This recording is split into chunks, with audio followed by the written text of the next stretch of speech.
Yep, it is that time for us to get dangerous again. And I'm not going to. Oh, there she goes. I was like, okay. It's just like, she's gone.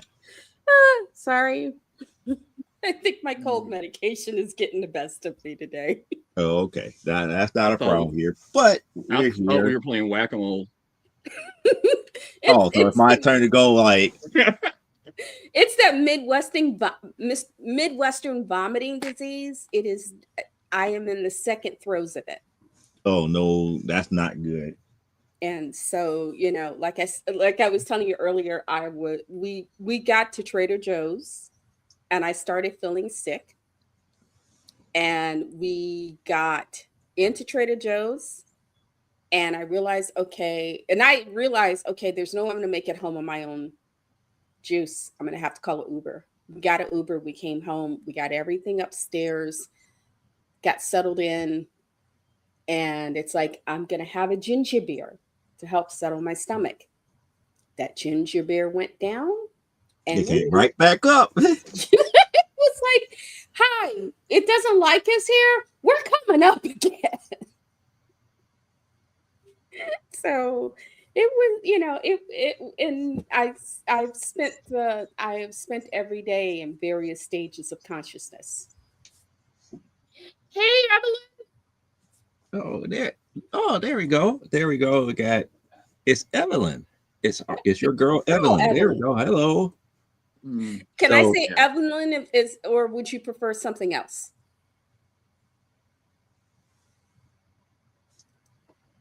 she's saying hi again. Okay. I guess. But we gotta get the people to time to catch up and everything here.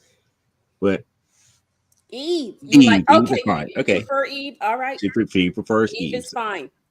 Okay.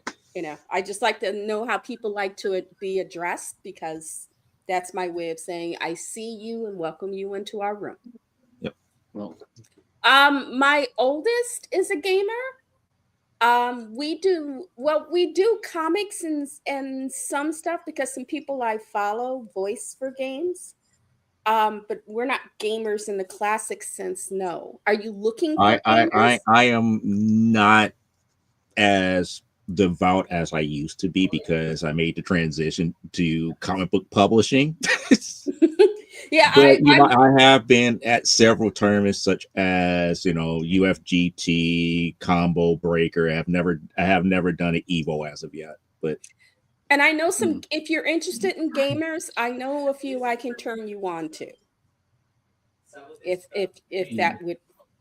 If that would be good. Like I said, my oldest is an independent game developer, and there's a group here in Chicago. They do, and I do think they do record them. They're called Shy Guys Entertainment. They're a gaming group. you have And them, which hmm? is you have them, which is I believe they are still headed by oh my goodness, Jeffrey. Yeah, And Jeffrey then you Tate. got IPG that is headed by Kevin Fair. And Kevin Fair is a love. I know them both. Mm-hmm. They're good guys. Thank you. We Yeah. we try to we like to respect our fans, though it does get kind of crazy over here. I'm gonna just go ahead and warn you because I have no filter because I'm old. No, I'm it's not. old. It's not because you're old. It's I'm because 64. Don't listen to him. I am it's not 64 because years she's old. old. She's on cold medication. She hasn't eaten yet, and it's going to get very, very live. I'm eating. Am I telling the truth, Cliff, or what? oh yeah, I am eating. no lies detected. I am eating Trader Joe's chai tea mints. Well, I'm Paid sitting off here. over. I'm sitting here keeping an eye on my Instacart order that was supposed to be here at 11 a.m. and they keep moving it back Oh, I'm so sorry. because of the winter death 2026 down here. Hey, if it's any Because of consolation, ice. Because there's too icy outside. People are sliding all over the place. Oh my God! if You it's don't any, look. It's just there is a mountain of ice oh at no. my front door and my back door. Well, I am It's proud. it's it's up at least to my midsection.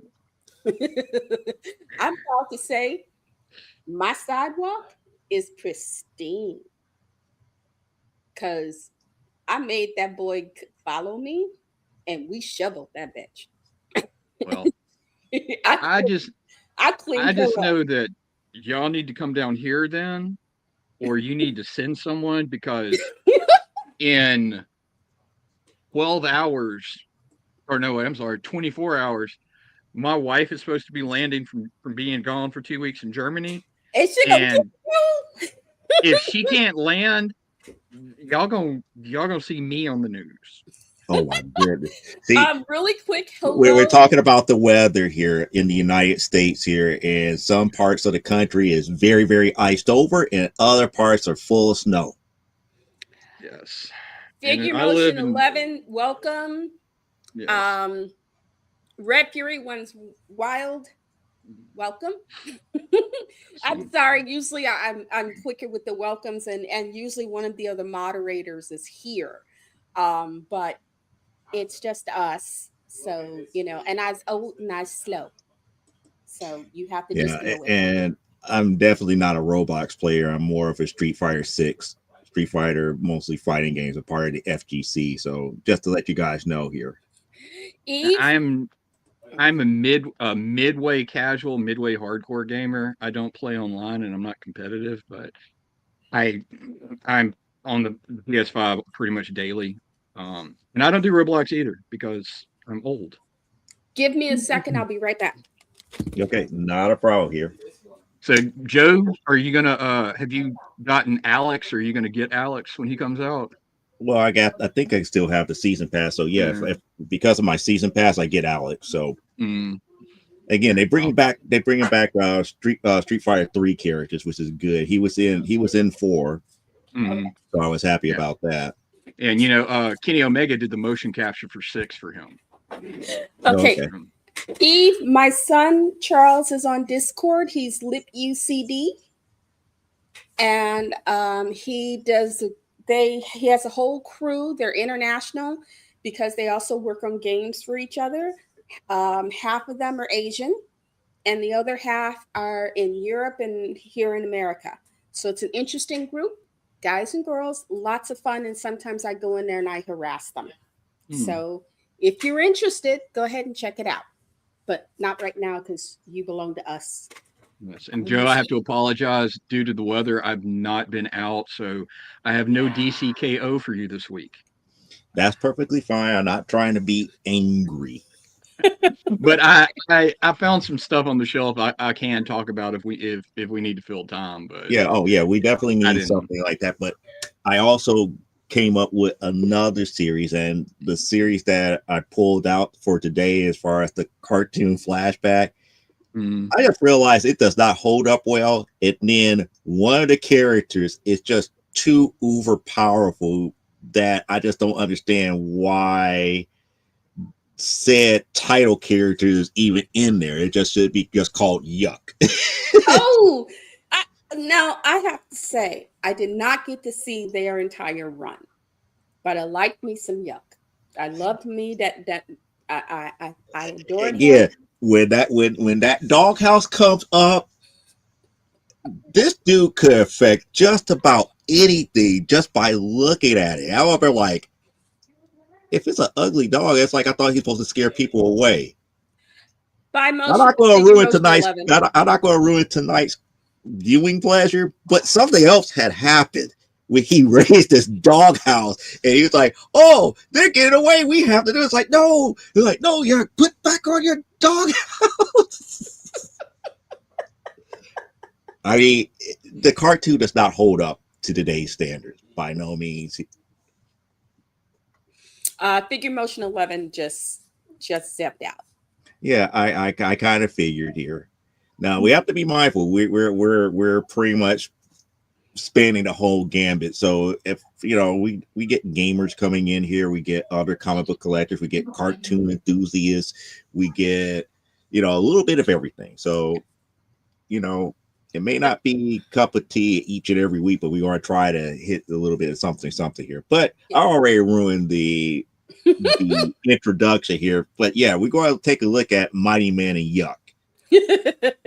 And again, Yep. that's one of those cartoons that I actually remember from childhood. And just up here, it's like, man, this was some good cartoon watching. And I look at it now, it's like, yeah, we were dopes when we were kids. Yuck, yuck, yuck. Yuck, yuck, yuck. Yeah.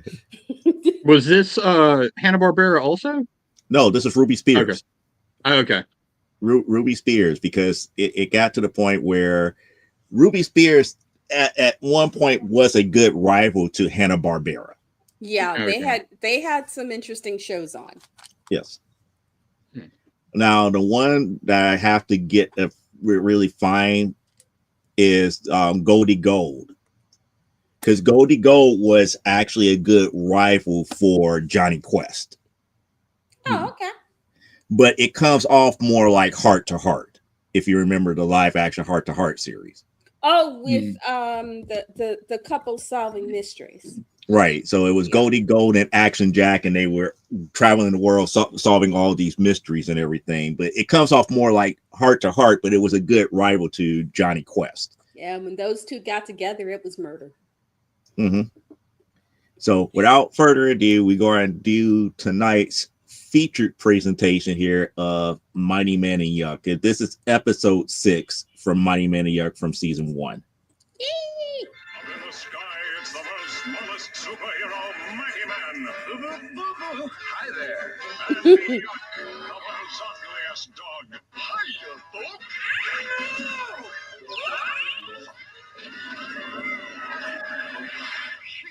They don't make clocks the way they used to. It's Mighty Man and Yuck. That's it. No! Yuck! Don't lift them! I told you not to lift your house.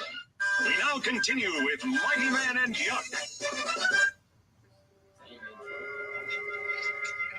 You sure this is the police chief's house? You heard the boss give us the address. Wonder who that?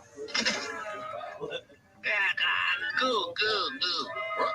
It's a baby. Geek!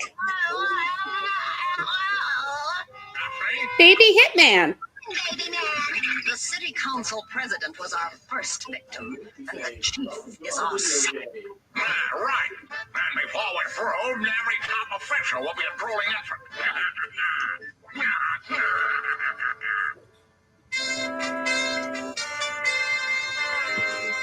Oh, what do you got there, Brandon? My prize roses. I'm entering them in tomorrow's flower show. Oh, gosh, these roses smell real nice. Oh, Good. Gee, Brandon, I don't think you're going to win. They oh won. no. Oh, forget it. It's the hotline. I'll get it. Yes, Mayor. Mighty Man, two of the city's top That just goes to show you how powerful Yuck really is. He even have to cover his own eyes before he can get to that phone. I think he said googly-goo, giggly-goo. There's something wrong, Yuck. See, he did it again. What's going on? I'm way ahead of you, Brandon. Here comes the mighty machine. Mighty Man.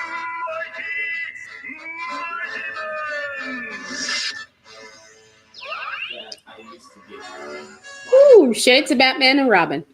Yep.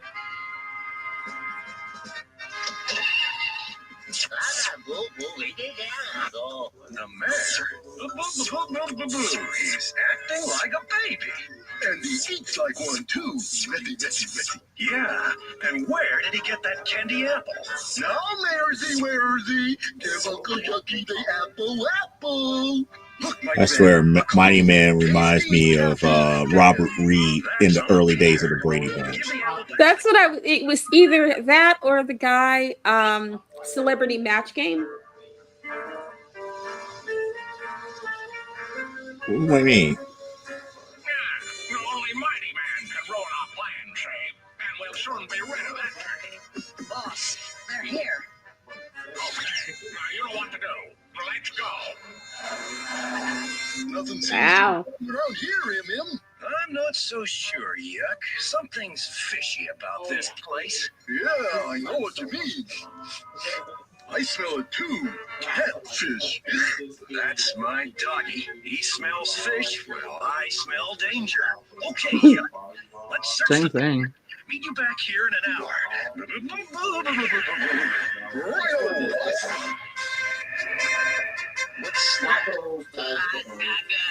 No, don't touch the baby. Diaper rash. A baby? This hour? Wow, that kid must have been born at the Indianapolis Speedway. Speaking by, I'm gonna reel him in. Roger, boss. Turn it on, Chloe.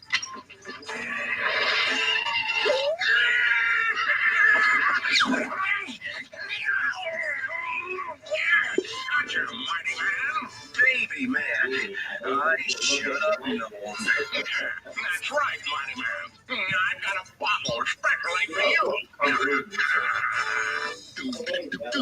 All this looking is giving me an appetite. Oh no. My nose is happy. Boy, bye-bye, mighty man.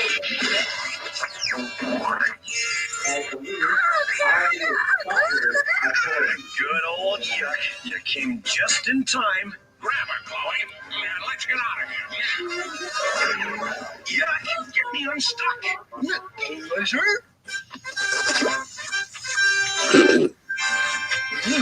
You're delicious, MM.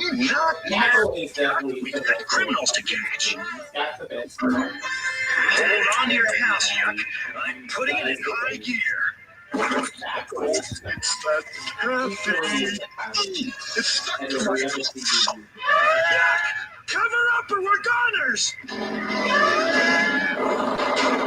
The pier.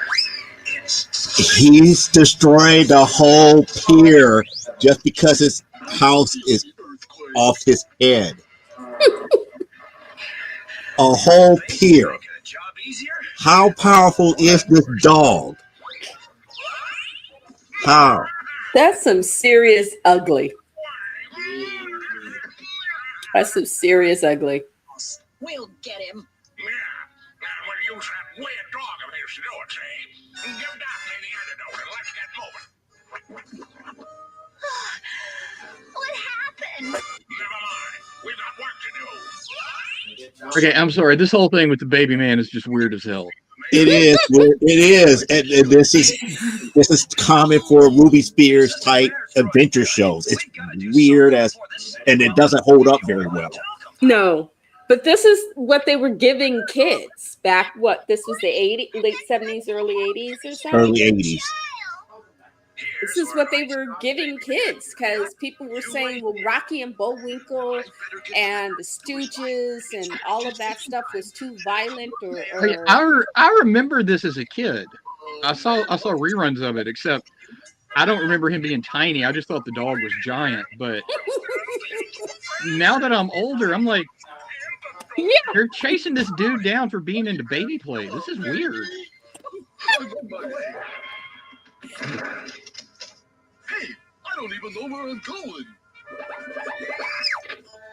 Dormkopf, the antidote will be in the trash can around the corner from the Mia Laura. He hung up and goes back to the phone and the person is still there. Yuck. Here I am, almighty baby. I got the antidote right here. Uh-oh, I think somebody made a big, or should I say, little mistake. Got you, little fella. Now what we need is... Uh-oh, now you got me. There we go. Snug rug. Now to see about a little den for your tummy wummy. What have we got in the old refrigerator row? Oh, let's see here. Tuna fish, a peanut butter sandwich, jelly. Oh, hey, cold spaghetti. It's your Mighty man, where did you go? Come back. Little kids shouldn't be out alone at night like that. Mighty man, where are you? Hey, it's Baby Man, and he's got Mighty Man. It's Yuck to the rescue! Yuck could drive the motorcycle. Okay. He can drive the. He basically does it. You know, he can do everything Mighty Man can do except fly. This is just reinforcing my theory that all cartoon dogs are really time lords and their dog houses are retarded. There's somebody up there. Not for long. My teddy bear up there will take care of him. Really? A teddy bear versus Yuck? Sorry, teddy bear. Oh, so you want to make faces, huh? Well, I can make faces too. Get a load of this.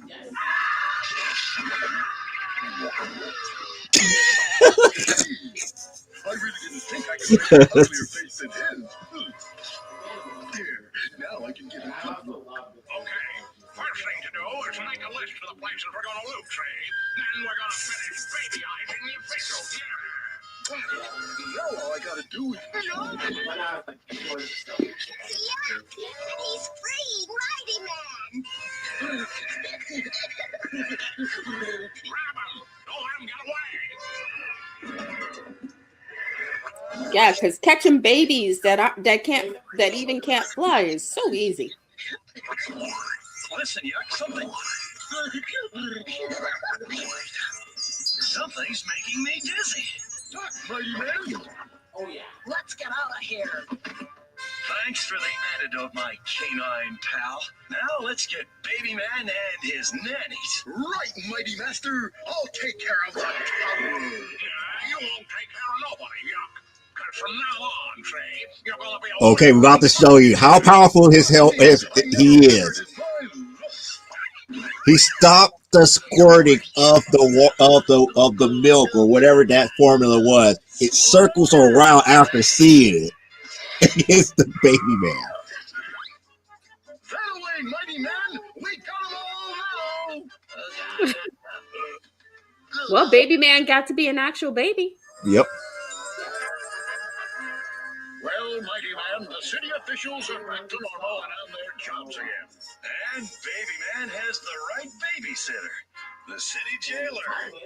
By the way, Mighty Man, there's one thing about this caper I haven't figured out yet. What's that? Well, now that you're not Mighty Baby anymore, what do I do with this? Do I make it a square or do I make it a triangle? Yeah. Hitting myself with the pin. I And that's just a sample of an episode of Mighty Man and Yuck here. Now, what I do have to say about this series here, they did try. Ruby Spears tried their best to mimic a lot of different things. They tried to capture the whole Batman and Robin motif here. But the other thing that I just realized here, and as of right now, I feel that Yuck is more powerful than the other, what they were trying to spoof or be rival to. And that was Blue Falcon and Dynamite. Yeah, I was about to Yuck say will beat the mess out of Dynamite. the voice is very the vocal styling is very Dynamite.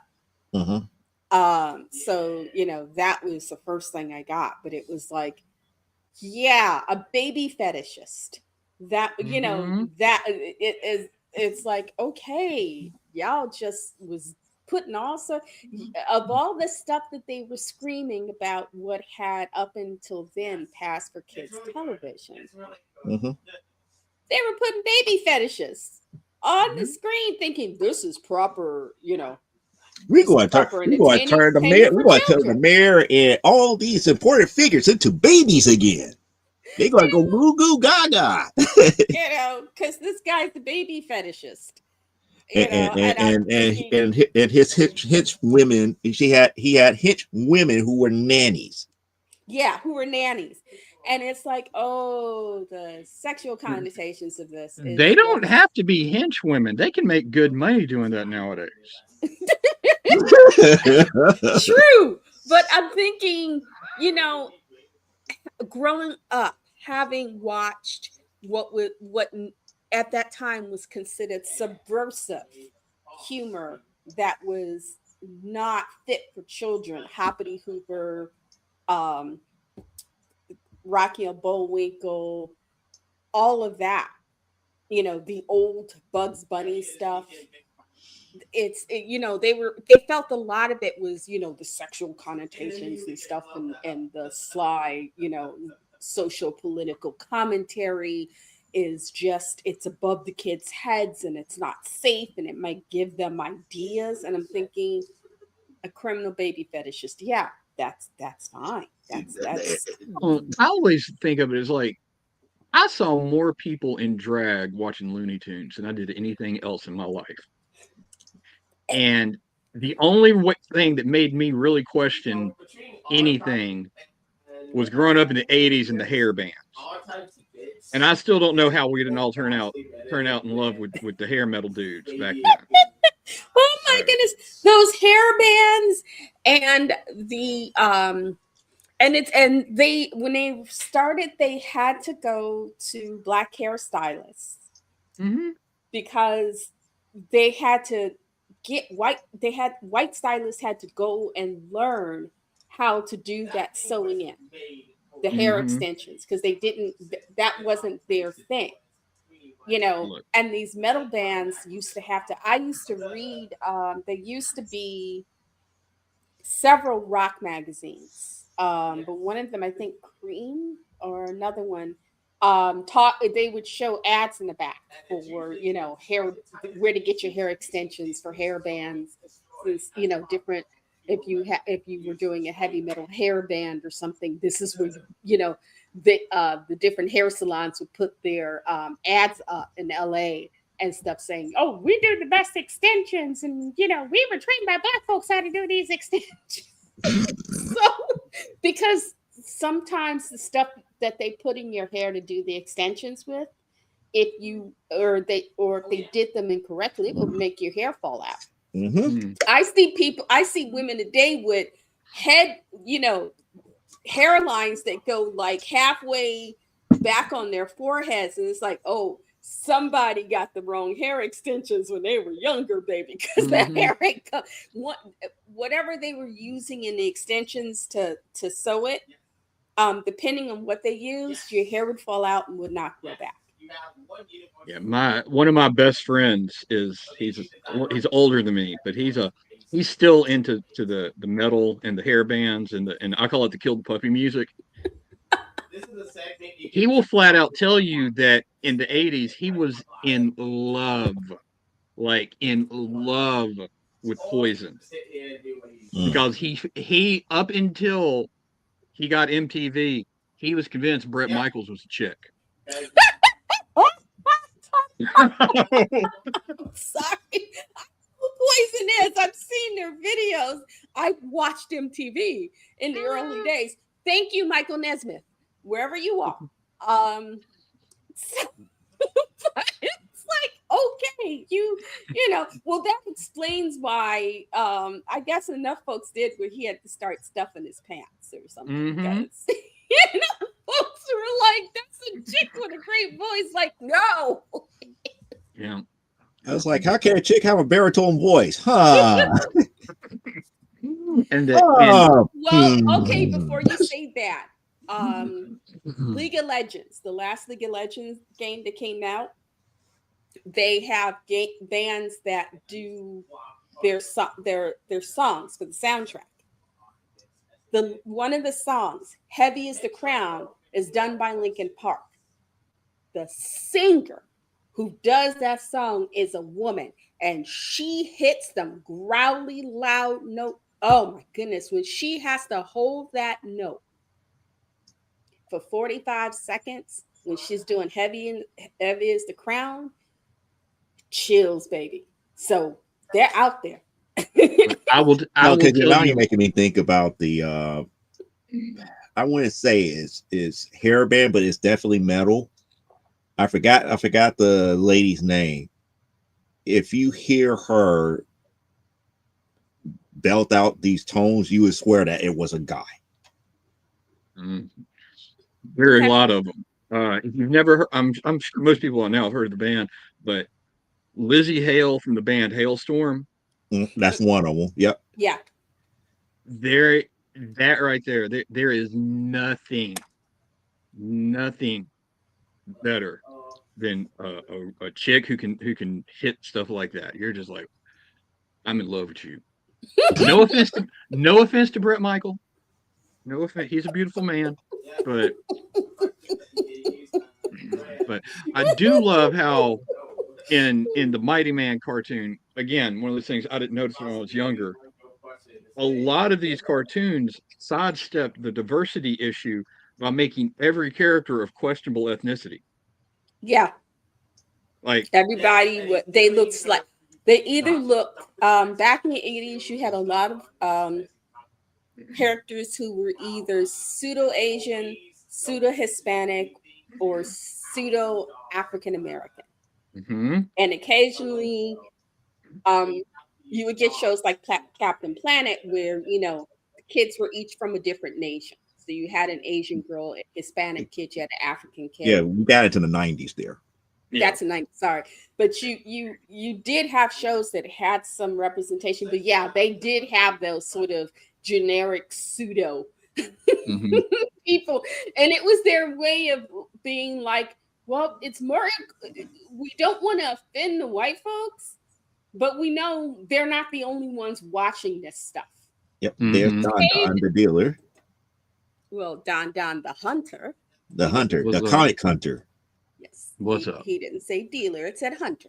Yeah. Hello, Yeah. Well, I know him as Don Don the dealer, as in Ah, comic okay. book dealer. Mm, But yeah, they did have that sort of you had kids that were the generic mhm. group. But getting back to your point here, it's like we grew up with this type of stuff. And then we get to like the 90s and they cancel Cyber 6 because of the main character ah, being androgynous. It's like during the day, she poses as a male as a male professor at a university. And then at night she becomes Cyber 6, the actual superhero.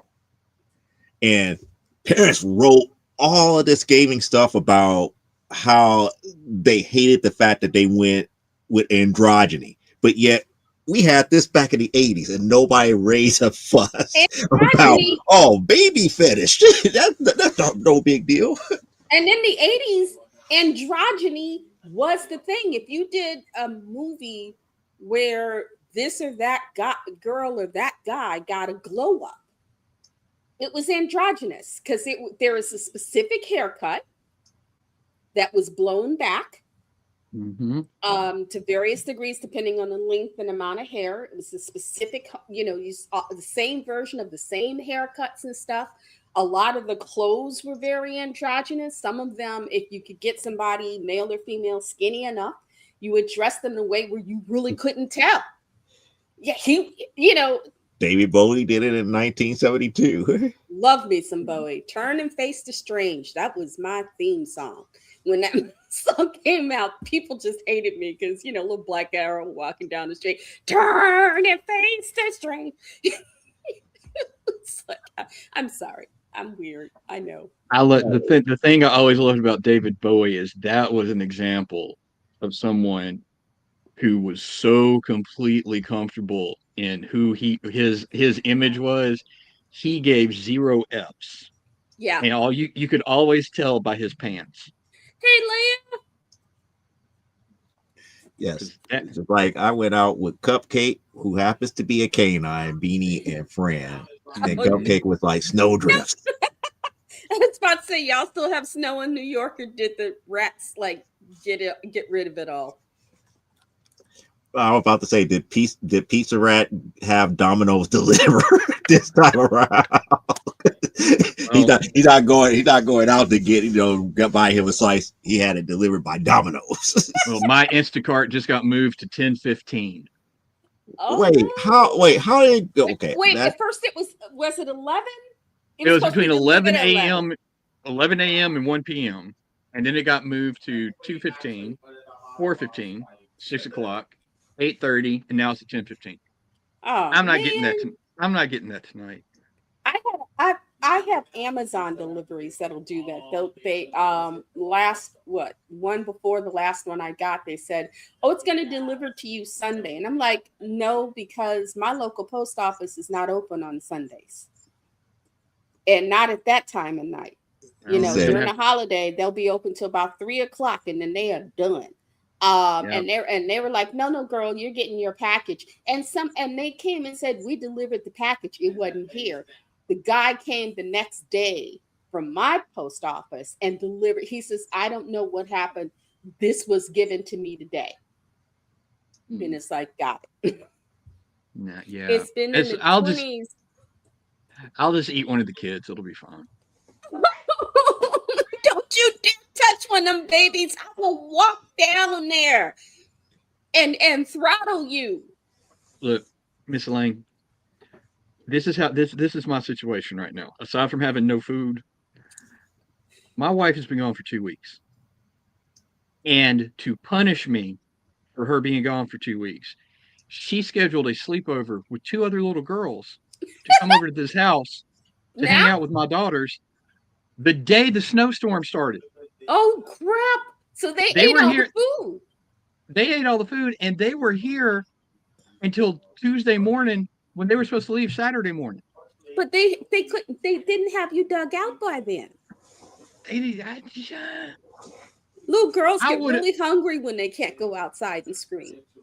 They went outside for like 5 minutes, like, it's too cold. It's like, it's 12. What did you expect? Hey. It's 12 degrees outside. Hey, my sidewalks are pristine because why? I was sick. I vomited and then went down, told the boy he had to get his ass up, went down there and started shoveling. Because some idiot in my building who shall not be named, I can't flip fingers on the camera, but I'm flipping upside down fingers at people. Anyway, went outside and half-ass tried to shovel a little path about this big. And didn't even do it well. I'm like, hello? And we've got shovels this wide. I took the wide shovel. Told Charles, get your ass dressed and come down, and whatever you can come after me. By the time he got dressed and downstairs, I took care of the guy in the back, made a walkway for him and his dogs, and half my sidewalk. And then he helped me finish up. Yeah, that's my oldest back there. Yeah, well, we have these ice mountains in the front and the back door.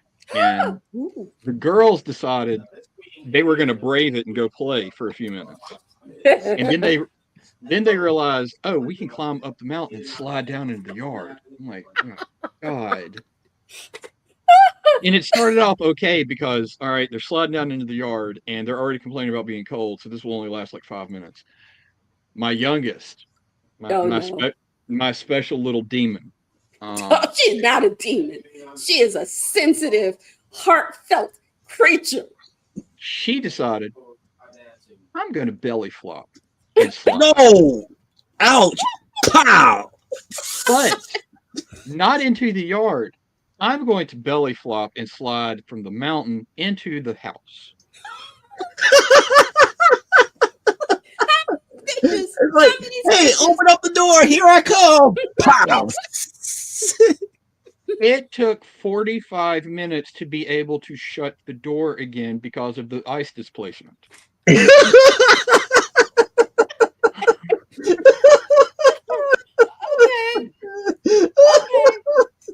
Well, I'm sorry. She I remember 18. But did she make it into the house of one slide? Yes. Yes. She looked like Chevy Chase from Christmas Vacation on that metal slide. Joe, I don't know if you're old enough to remember the Great Blizzard of, what was it, 79? Do you remember the blizzard of '79, Joe? Barely. Oh, I would that have was been some. full. Not 4, full. Oh, he would have been 4. I was like 18.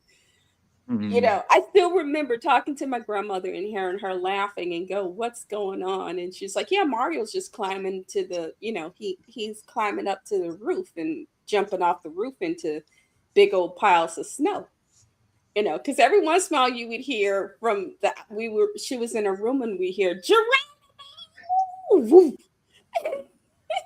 He would he'd flatten a pile and find a new pile and flatten that. You know, she was like, "Well, that's one way to get the snow kind of moved." Um, down here, like we don't get this a lot. So this is like earth I thought that shattering. you guys don't have like salt trucks and snow plows and The state of Mississippi has one snowplow and one salt truck. that used to be the township of Lyle. Well, Joe, you know where Lyle is, right? Mm-hmm. Out in the boonies. A we lot of those townships out in the boonies would have like one salt truck with a plow on the front. And the only way they would get out is once the city was done doing their thing, they would then send trucks out to the boonies to dig out the snow piles so they could get in. Because they could. The reason that the suburbs, people who worked, and that's one of the reasons the city made rules like if you work for the city, you got to live in the city, because people were living in the boonies in the suburbs. And when it snowed, they couldn't get out their houses.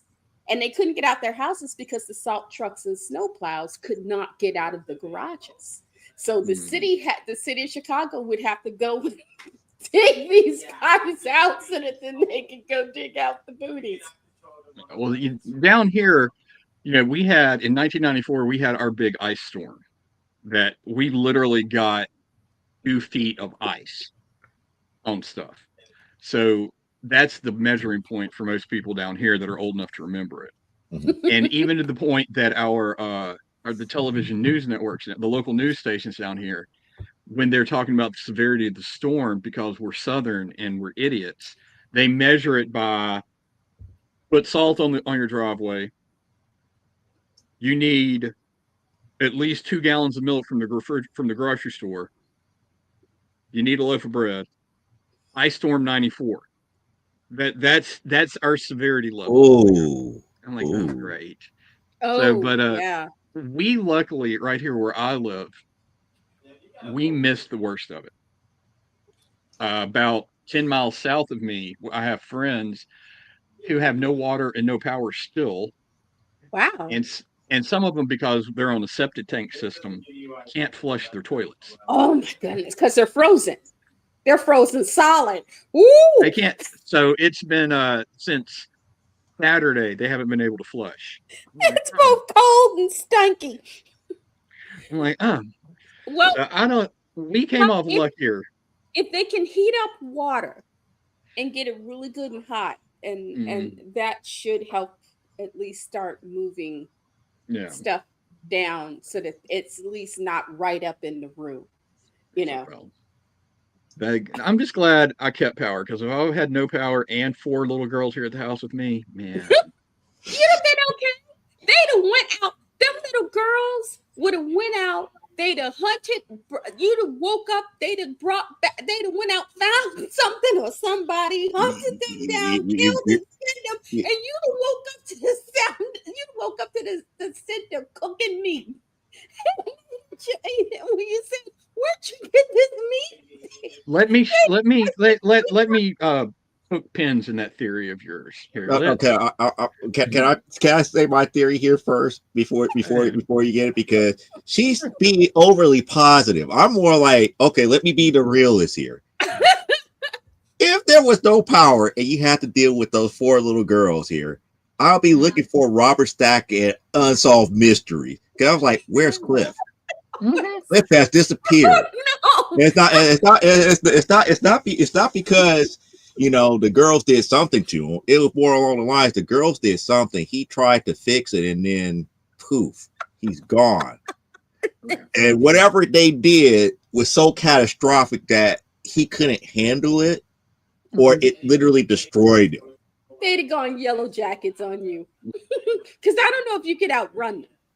No, I can't outrun anything nowadays. But I firmly and truly believe that because of how my wife is and how my mother was, that I am raising strong, powerful, independent young ladies. They just hadn't got there yet. Well, and this is my example for you. Since they couldn't go outside, they decided to play hide and seek in the house. Sorry. One of these children, I won't call them out and say who they are, but they probably were related to me.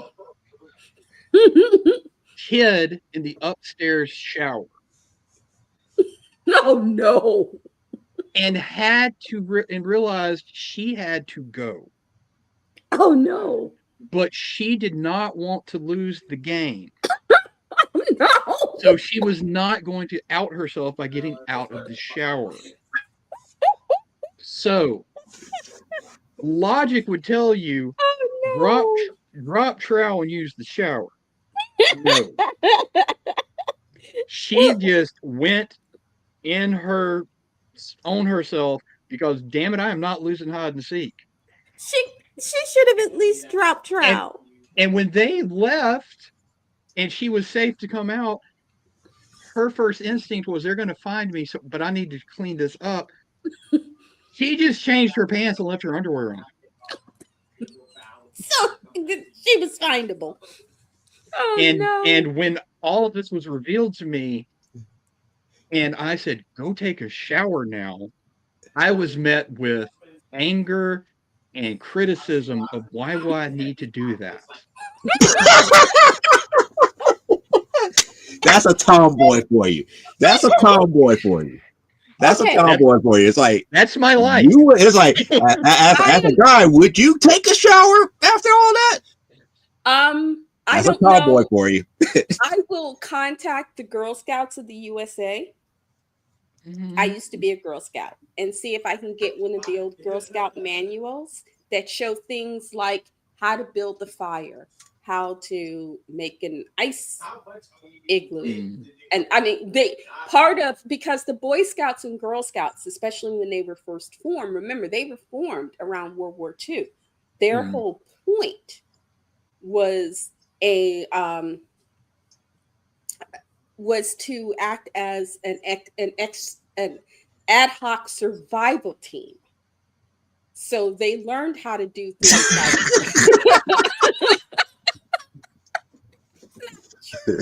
but they know, and I think, between this and K-pop Demon Hunters, I'm beginning to think yes. to apologize. I just thought it was something that you and the girls and your wife could bond over, because I thought, oh my goodness, this is good and sweet. John, like I said, John wouldn't watch it. And yet, a week does not go by if I don't hear Soda Pop or Idol being played in this house. Okay? So it affected him. Charles just looks at me and like, you psychotic, and we're gonna bury you in the back when you go. So we just keep getting your checks. Word to everybody that's in the hearing voice of this live stream. I still haven't watched it, and I'm still not. I'm going to be sane. I'm going to be sane. I will say it is a good movie. It is a good movie. It is solid storytelling. I enjoyed it. Music will get you. And if I have to come to your house and drag you over here through piles of, and there's some yellow and brown snow in this neighborhood, Joe. Don't make me get ugly. Okay? You're going to watch that. As long as I have sunglasses and, something to plug in my ears, I'll be okay. I'll watch it. I know where you live. But again, I don't force people to watch stuff that I'm into, such as the new Running Man movie. I finally watched that. Oh, okay. And what did you think? I actually like it. And like I said in my post, it's apples and oranges comparing the two, comparing the Arnold Schwarzenegger one to this one. It's apples and oranges because the newer one follows the novel a little bit closer. Oh, then a Schwarzenegger original. Mm-hmm. Well, that's good to know. Now this will show you how out of it I've been this week. I read your post, and somehow in my brain it swapped the Running Man for Blade Runner. I doubt they could remake Blade Runner. I mean, they just less than 10 years ago they just made the sequel. The sequel with Ryan Gosling. Yeah. Yeah. You know. So in my brain, that's what I was like. Oh, Joe watched the new. He's more behind on movies than I am. But okay, your post makes more sense now. Yeah, I watched it. It was Running Man. It was the new Running Man. It was funny because I don't know, Clyde every day posts. He does a positive post to get people's morning started, and there were quite a few works that are now are in the public domain. Mm-hmm. Certain versions of books. The first Betty Boop, the first Betty Boop cartoon, the first Pluto, though at the time he was called Rover. Right. Popeye have made it now. Yeah, so he was listing a lot of like movies and books, including a couple of Marlene Dietrich and some movies I had seen and enjoyed. Some the old Blondie. I don't know. You probably too young to remember. That in Blondie and Apple Dumpling and all of them. Baby, but they used to have the movies, right? And the black and white movies. Yes, and Sundays you would either catch them sometimes on either Channel 9 or Fox 32. Well, they weren't Fox back then; it was Channel 32. And so we kind of had a little conversation this morning about, it's like, oh, I used to watch these. I need to find, I need to see if I can find these on video. Because those movies, because I didn't know in the original cartoon, Blondie had been a showgirl. Yes. Something of a gold digger. And the reason that Dagwood had to get a job was because he had money, but then she had sort of spent him out what money he had, and he had to start working for Mr. Smithers, or they were going to end up on the street. Yeah. So I found out a whole bunch about the public domain things coming out to it because while we're down here trapped like this, I've got caught up on a lot of movies, which after Joe tells us about Running Man, I might mention a few, but I did watch the Winnie the Pooh Blood and Honey movies. Oh. And I found out after watching those that this year or next year, 1010 is coming into the public domain. Ooh. No, I'm not looking forward to anything horror related with 1010. 1010 is already getting in production for his part in the Poohverse. Oh no! Ooh, yes. So we're gonna have a horror 1010 joining Winnie the Pooh, Christopher Robin, and 1010 together. Ugh. Yeah. So it. Wasn't Friday Night at Freddy's enough? No, man. We got what? Let me see. Five Nights at Freddy's. That's it. It's now. But Five Nights at Freddy's was really, what was his name? Showbiz Bob for Showbiz Pizza Place. That's what that roster represents. Showbiz Pizza. Yeah. Or Billy Bob's if you're from the 80s. Right. But it's 1010, Tinkerbell, Peter Pan, the Winnie the Pooh movies, and Bambi are all going to have their own Marvel Cinematic Universe of public domain horror, and they're going to have their own Avengers movie where they all meet and chase after the kids and stuff. Nothing will ever top Bambi meets Kong. I'm sorry, that is my second favorite Bambi film is Bambi. It's either meets or versus Kong. I love that film. It's a little film. Look for it. Steamboat Killy. There actually is a Steamboat Killy because there's like 8 Mickey Mouse, Steamboat Willie ripoff horror movies. And if you're as desperate to punish yourself as I am, you can find them all online. Uh, speaking of movies I'm related not to a the horror horror fan. genre, anybody who has not seen Predator, Killer of Killers, Mhm. what's wrong with you? And you don't have to even go to Hulu. You can just pull it up off your Disney account. Mhm. It's a great. It is an animated feature, and it goes through people who have been hunted and had a and scored a defeat against the predators. And the first one is a Viking woman, and it tells how she went to find this guy with her crew and her son to exact revenge because he made her kill her father. And the reason the father had her kill him because he told this man, I will kill you, either let her kill you or I will kill her. I will make you watch as I kill her. And so this guy sacrifices himself. She swears vengeance, and then goes. And while they're having that little war, the predators show up.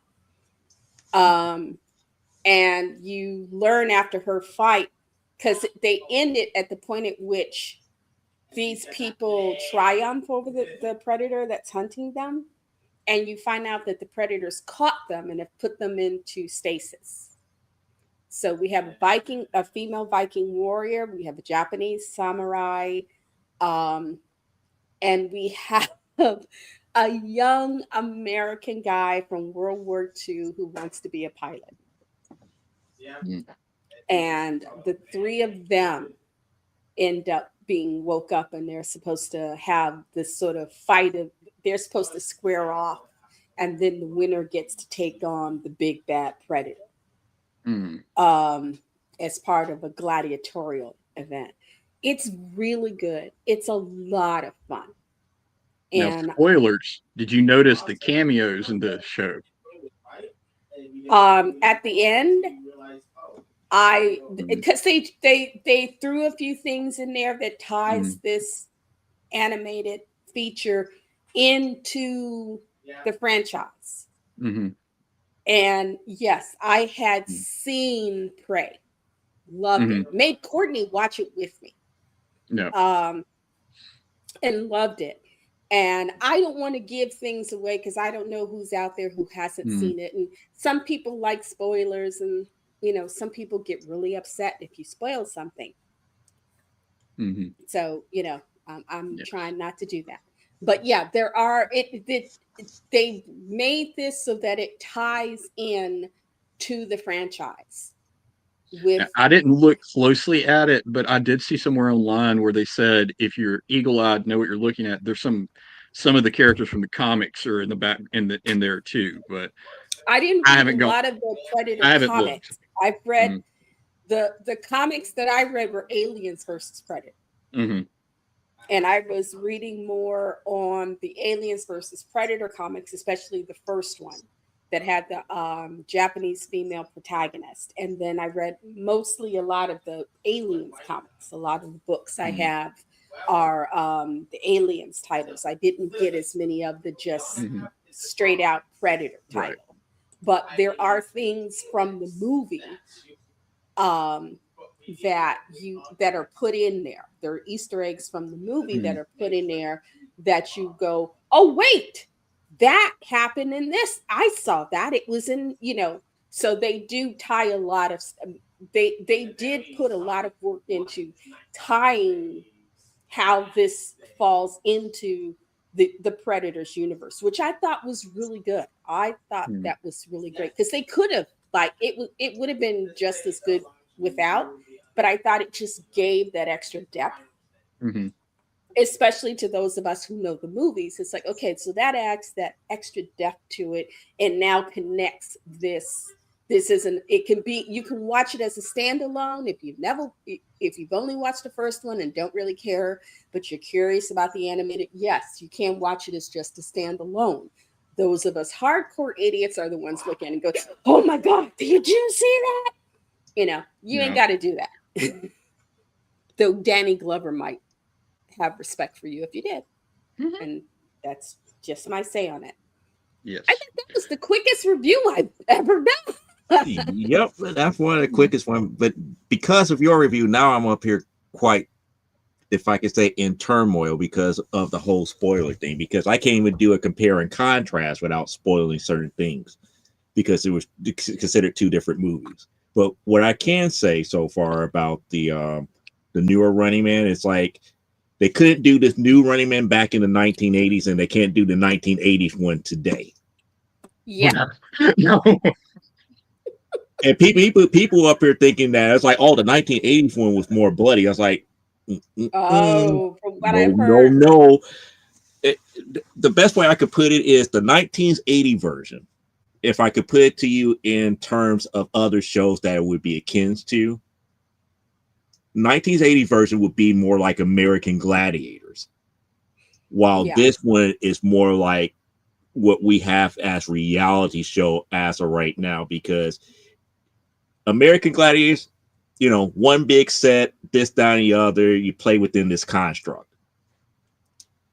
New Running Man, it's you versus the whole entire country. It was reality TV at its worst. Mm. And something Anybody and everybody could could end you if you was a contestant on this version of the Running Man. yeah, Mm. you never knew who might be safe and who might be dangerous. Well, I considering the remember fact that they offered anybody and everybody money. yeah. So if it's like the way it's like the rules were different. 1980s, there was 4 zones that you must go across, Mhm. with each one where you have to meet each one of the stalkers. If you survive all 4 zones, you earn. Oh, that was the other thing. 1980s, you had to be a felon to Yeah. be on Running Man. I This think in one, this one, you could be anybody off the street. What is the new one streaming on? Paramount Plus. Okay. All right. Yeah. Paramount Now the original '80s Running Man was one of the great unsung comedies of the '80s. Also. Well, well, it because was you have to think Schwarzenegger. Yeah. Schwarzenegger. So, it was Schwarzenegger, and they And couldn't Jesse really Ventura. run with the theme. They couldn't really run with the theme of what was the novel was about.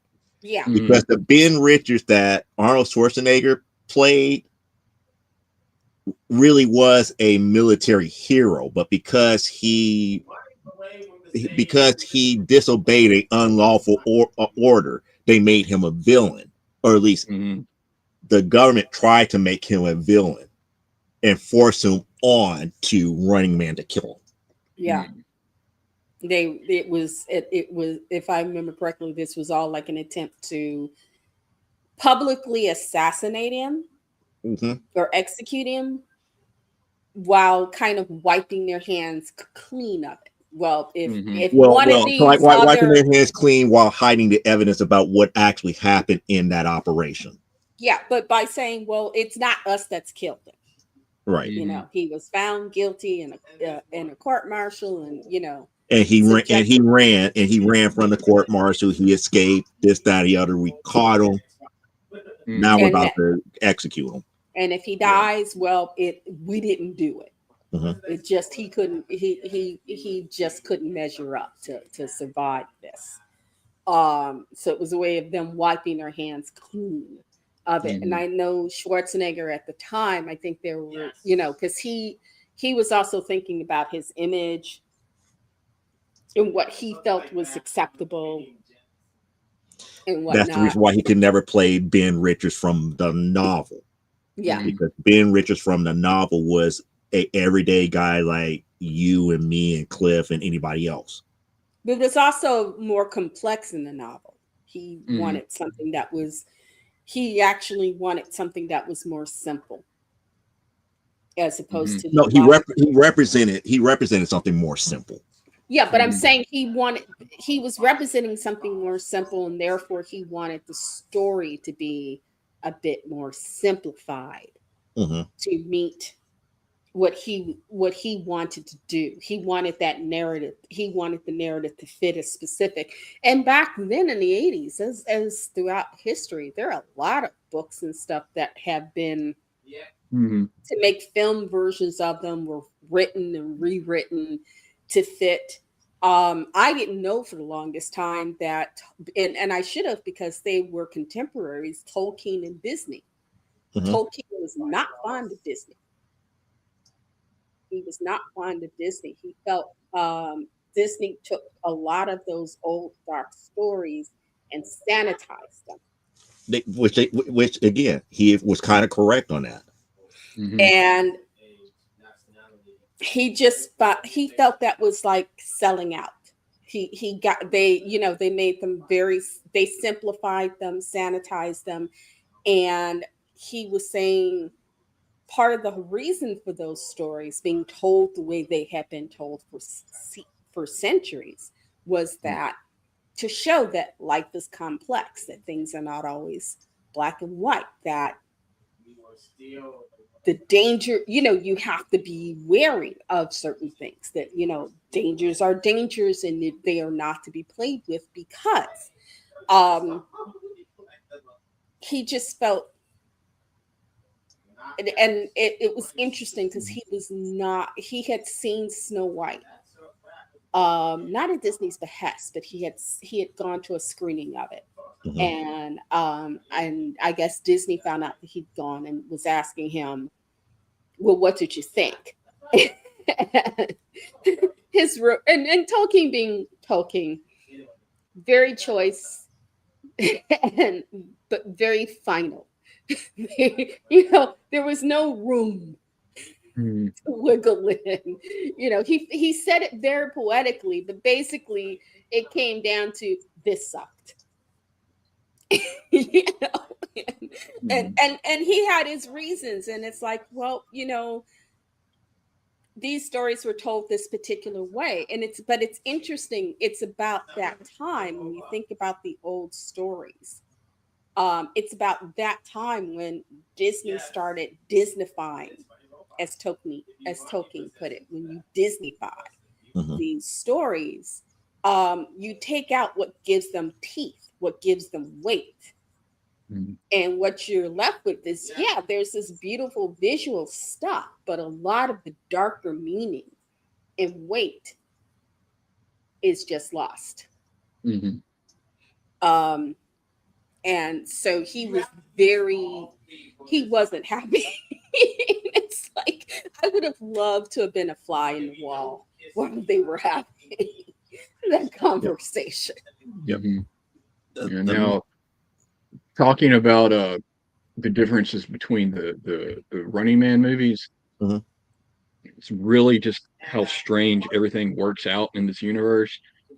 My middle daughter Grayson and I like to sit on my iPad and watch like war videos, or like watch the top 10 dumbest horror movies that were ever made, blah blah blah blah list. And we watched one last night that was the top 10 or top 8 best killer robots in horror sci-fi, and they got to the Terminator from the original Terminator. Okay, that was a good one. T100. And Grayson was watching it. She knows who Arnold Schwarzenegger is because one of her favorite movies is Kindergarten Cop. I thought that was T-1000. No, T-1000 was the motorcycle cop. I forgot the actor's name here. That was T-1000. Okay, Robert Patrick. Robert Patrick was T-1000, and then in 3, I forgot what the female actor that played the next model. We ran out of ideas. I don't T-1500 or something like that. T-1500 or something like that.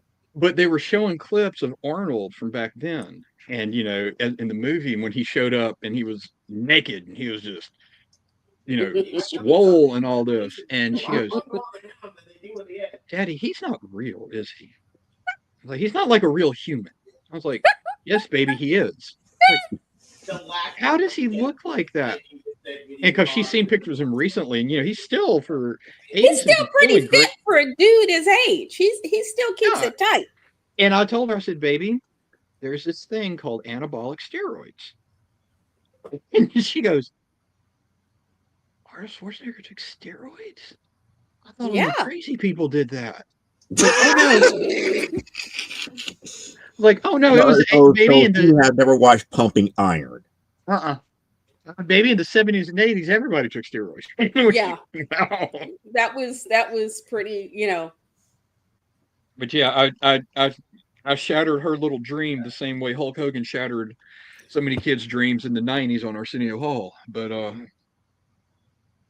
yeah, I thought that was funny because it's like, we were just talking about Arnold, and here we are talking about the Running Man. human, is he? But people, it was interesting because there were in certain magazines, especially like Vanity Fair, because before Schwarzenegger got into politics, they used to refer to him as a human cartoon. Because he was so tall and muscles so big and stuff that they felt his body was cartoonish. And then of course it came out he's a Republican, and he and then he ran for governor and succeeded, and suddenly he got respect. Now, well, after he left the governorship, everything was a turn for the worse. Yeah, to a certain degree. I will say my daughter is partially right, because being around people who thought they wanted to be fighters and they decided to take steroids, you don't just take steroids and look like that. You have to have the right genetics, and Schwarzenegger and Hogan and some of these people are like the genetic pinnacle of human development. Yeah. Because I could take all the steroids in the world and I could lift the side of my house up every day for like 20 reps. I would never look like that. Also, Schwarzenegger had a team. People forget. Schwarzenegger had a team. When they went and shot the first Predator, Schwarzenegger traveled with his own private chef, as well as a dietitian and at least one medical professional. Yeah, and that's why he was the only one who didn't get sick on set from eating. And also to make sure that he was never taking too much of his meds, that if it looked like he was, that he was getting off kilter, there was always somebody there watching him to go, oh, I think Arnold's kind of done for the day. He's going to need the next couple of hours off. Don't ask any more of Arnold than what you have, because this is, but he made certain that because he was there, that he knew that he wasn't just an action star, he was a brand. And so, and when you paid for Arnold, you paid for his retinue. So you had to pay, you paid for the dietitian, you paid for the private chef, you paid, you paid for the nurse and the doctor and the publicist who was always there to make sure that he, that they never put out anything more than what he was willing to have people know. And then, because that was back in the day when writers were king. Writers were these things where, especially in the 80s and the 90s, you get somebody who's a big star. And that's how you knew who you had power. Because you could say, oh, well, okay, I have to have my own makeup person. I have to have my own hairstylist. I have to have a trainer, which means I not only have to have a trailer, but I also have to have, because when you're doing a film, a lot of films, unless they're very low budget, they order the trailers that everybody stays in, as well as the honey wagons, which are the porta potties, and usually there's a gym trailer that everyone uses. Power is, well, I need my own private trailer. I need my own private gym. And, and then it got to a point where people were getting ticked because female actresses were like, I have my kids and I have to bring my kids and my nannies. And the studios finally had to start cracking down and going, okay, you know what? We have gone into the realm of the ridiculous, because we're paying you X amount of dollars, because people would say, well, they'll get this salary. Yeah, they get that salary, but then on top of that, they get their writers, Mhm. you know.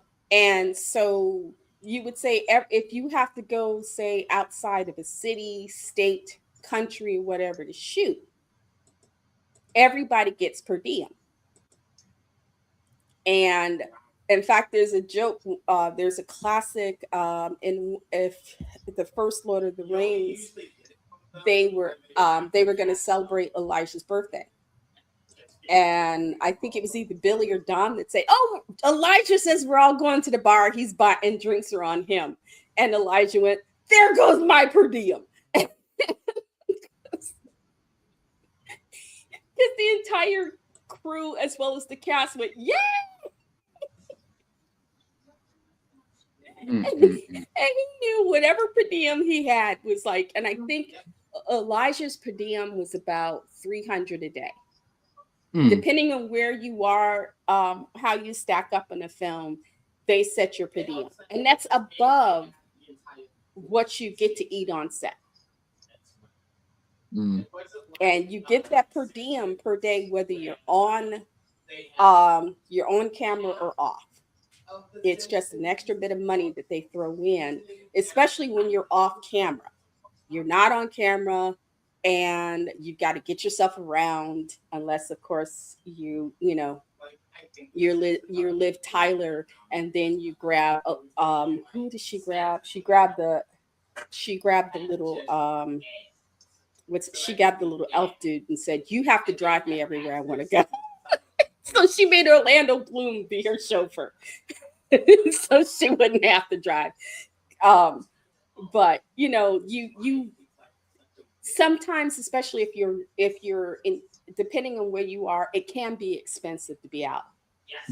So they will give you, so everybody, cast and crew gets so much. Crew gets the least, cast gets the most. And your top liners are getting the top shelf, So yeah, that's how they used to do Power back in the day, was what you could get in your writers. So if you could get, you got Schwarzenegger had his own trailer just to work out in. So he didn't, except for photo shoots, he didn't work out with the rest of the cast and crew. He would just go to his own trailer and do his routines.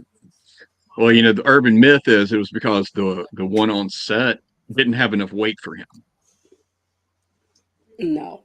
But no, it was where they could keep building the machine. Yes.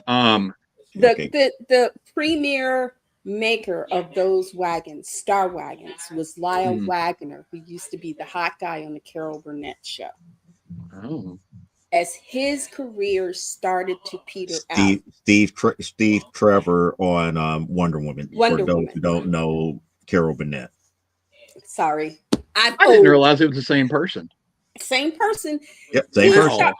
He started Star Wagons because when they were shooting Wonder Woman, whenever they would go on locations, they would have these trailers and they were crap. So he customized his own.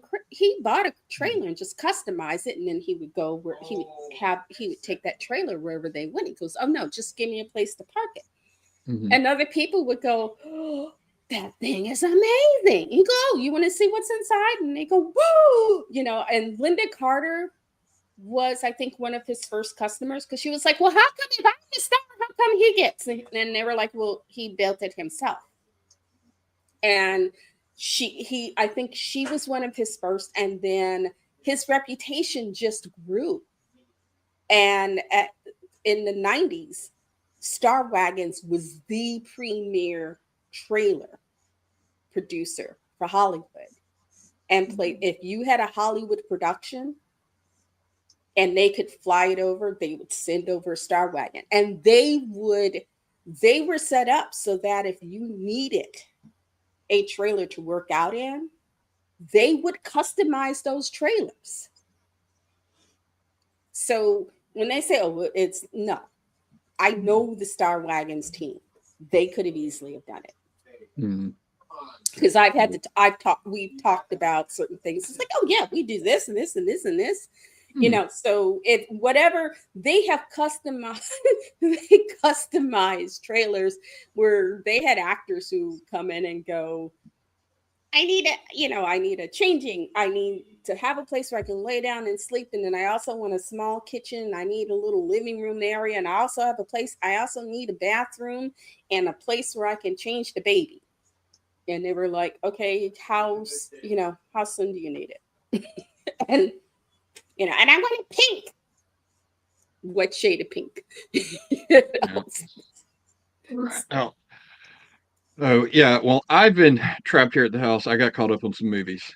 Yay! Myself. Okay, I finally got to watch. Finish. Go ahead, Joe. I was like, okay, I'm waiting for my turn here. I'm sorry. Go ahead. I've been waiting for my turn because I was like in the middle of comparing and contrasting the two because there's other things that you have to be mindful of. Like the 80s version did not make a major stink about classism. It's like the average everyday person was considered an upstanding citizen unless you was a felon. That's the 80s version.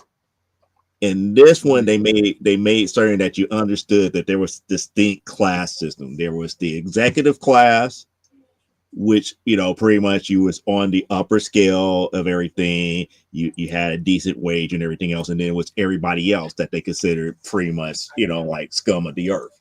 Mm-hmm.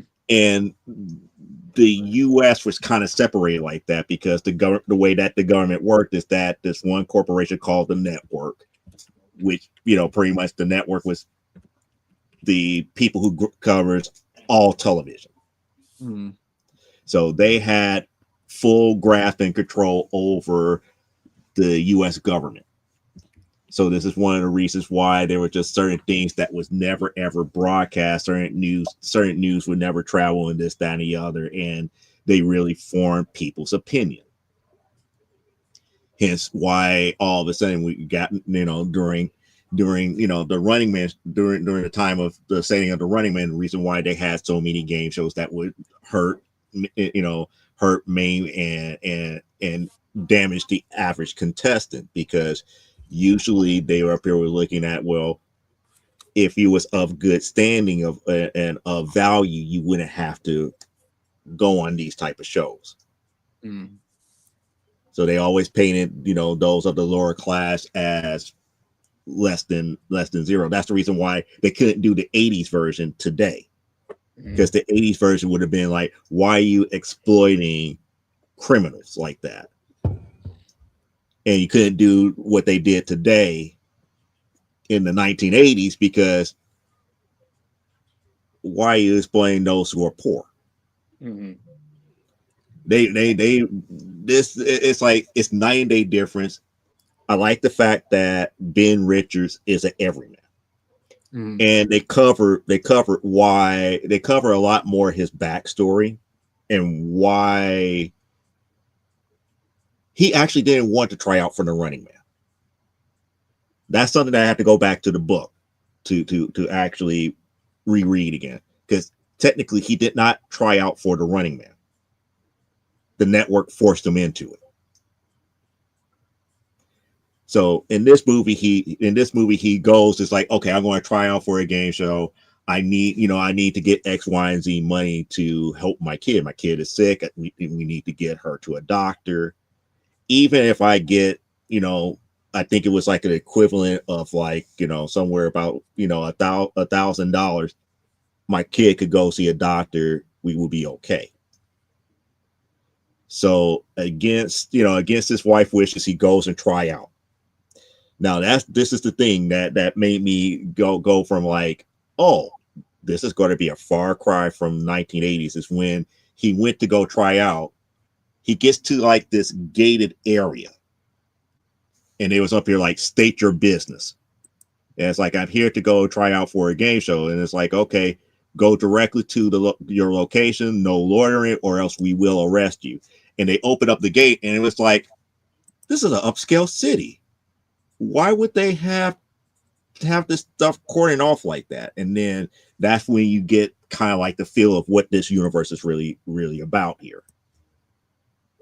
Now, The rules of the rules of the two shows are different. You know, like I said, in a way, Richard Dawson's character in the new one would not fit, even though he would have been a perfect person to play Killian in this one too. Okay. He would have been a perfect person, but the rules of the show change, and Killian's role is a little bit different. The rules of the old one, like I said before, you're in one part of this one city. There's four zones that you have to cross and survive, and if you survive all 4 zones, you get your pardon. No big deal. You know, no big deal. That's Arnold Schwarzenegger side here. Newer one, the new version, more like the novel. You have to survive 30 days. Survive all 30 days. You get this maximum payout, and at this point, the jackpot rose to over $1 billion of whatever the currency that it was. However, that's only guaranteed if certain rules, if certain rules were held strict. It's like the 3 rules is that because you became a contestant, your family gets now placed in secured lockdown just to protect them, because that's how much money these people you could earn in this show. Even if you died in this show, whenever if you meet your end, the money goes to your family. Okay. So that was one of the things that they specified that was not specified in the Schwarzenegger movie. Rule number 2, it's anything goes. Rule number 3, you was provided a video recorder. You have to record 10 minutes of footage each day that you're on the run and submit it into these particular Dropbox. If you do not submit your tape, it will invalidate your run, but it does not stop the stalkers from coming after you. Oh, wow. When they say when your run is invalidated, which means that you get no money from that point forward. You get no money from that point forward. And you're pretty much going to be a free kill. Or I shouldn't say a free kill. You're opening yourself up for that's getting back to rule 4. Rule 4, anybody and everybody can kill you. They have bonuses for people. They have bonuses for people reporting your location. They have bonuses if their report leads to an actual kill. Or you get an actual bonus if you did the kill yourself. Wow. Mm-hmm. So this is in addition to the 5 hunters that they sent after you. You have people in the whole entire country look, after you as well.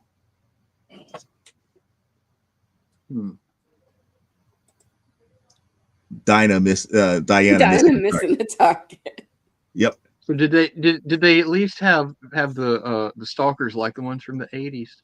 No, they were not That's why I said that the difference between the two is that the 80s one was like American Gladiator. So you had like your Sub-Zero, your Electro, your Buzzsaw, your Fireball, all of those, personalities that work akin to American Gladiators because you're in a confined area. And it's more like a cartoon. You had 5 hunters, but the hunters only had one lead person. I forget. I believe his name was Captain Chaos or something like that. And he was kind of like the lead hunter. And it's like, if fate doesn't get you, which was like a bullet that was it was a gun, then you have to face destiny, which was his knife and all this other stuff. So they kind of built him up. But like I said, I'm not trying to do spoilers because if I get too much into the movie, I will spoil it. But I'm just giving you like the basic overview of the major differences here. So Now I'm sad.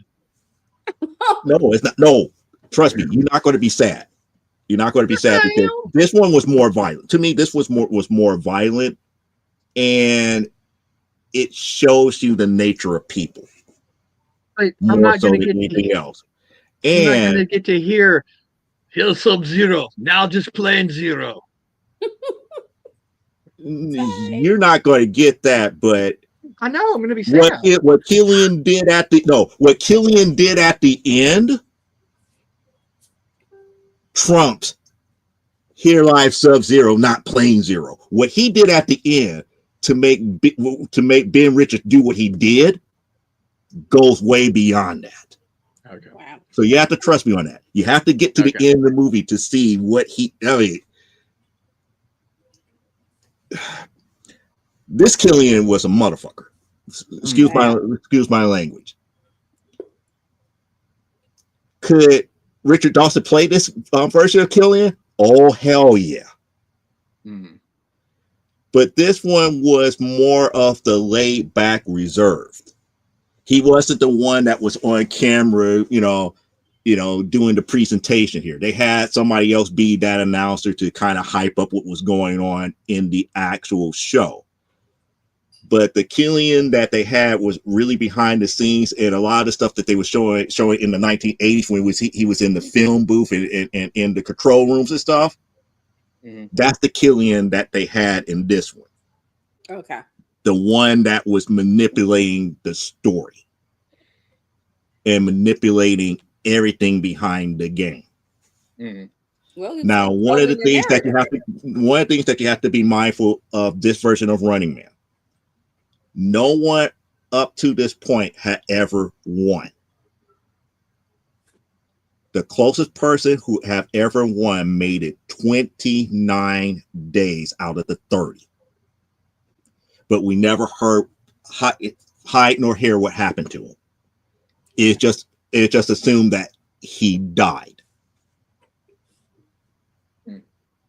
Now, there's 3 archetypes, like in the original movie, there was 3 people that starts off the run, and with 3 people that starts off the run in the new movie. But the 3 people that starts off the run in this new movie are 3 different archetypes. Okay. There's the easy kill, the one guy that just have no business being on the show, have no survival skills whatsoever. And they used and the way that they broke it down, or at least the way that the one character broke it down in Ben Richards' run after he met him and everything, to kind of explain to him what he's really signed up for. That guy lasts on average 1 to 2 days just to keep people interested and keep people watching. Then you got the second archetype, which is fuck it all, meaning that they know that they can't survive all 30 days, but they also know that, this is their only chance to live it up before they meet their eventual end anyway.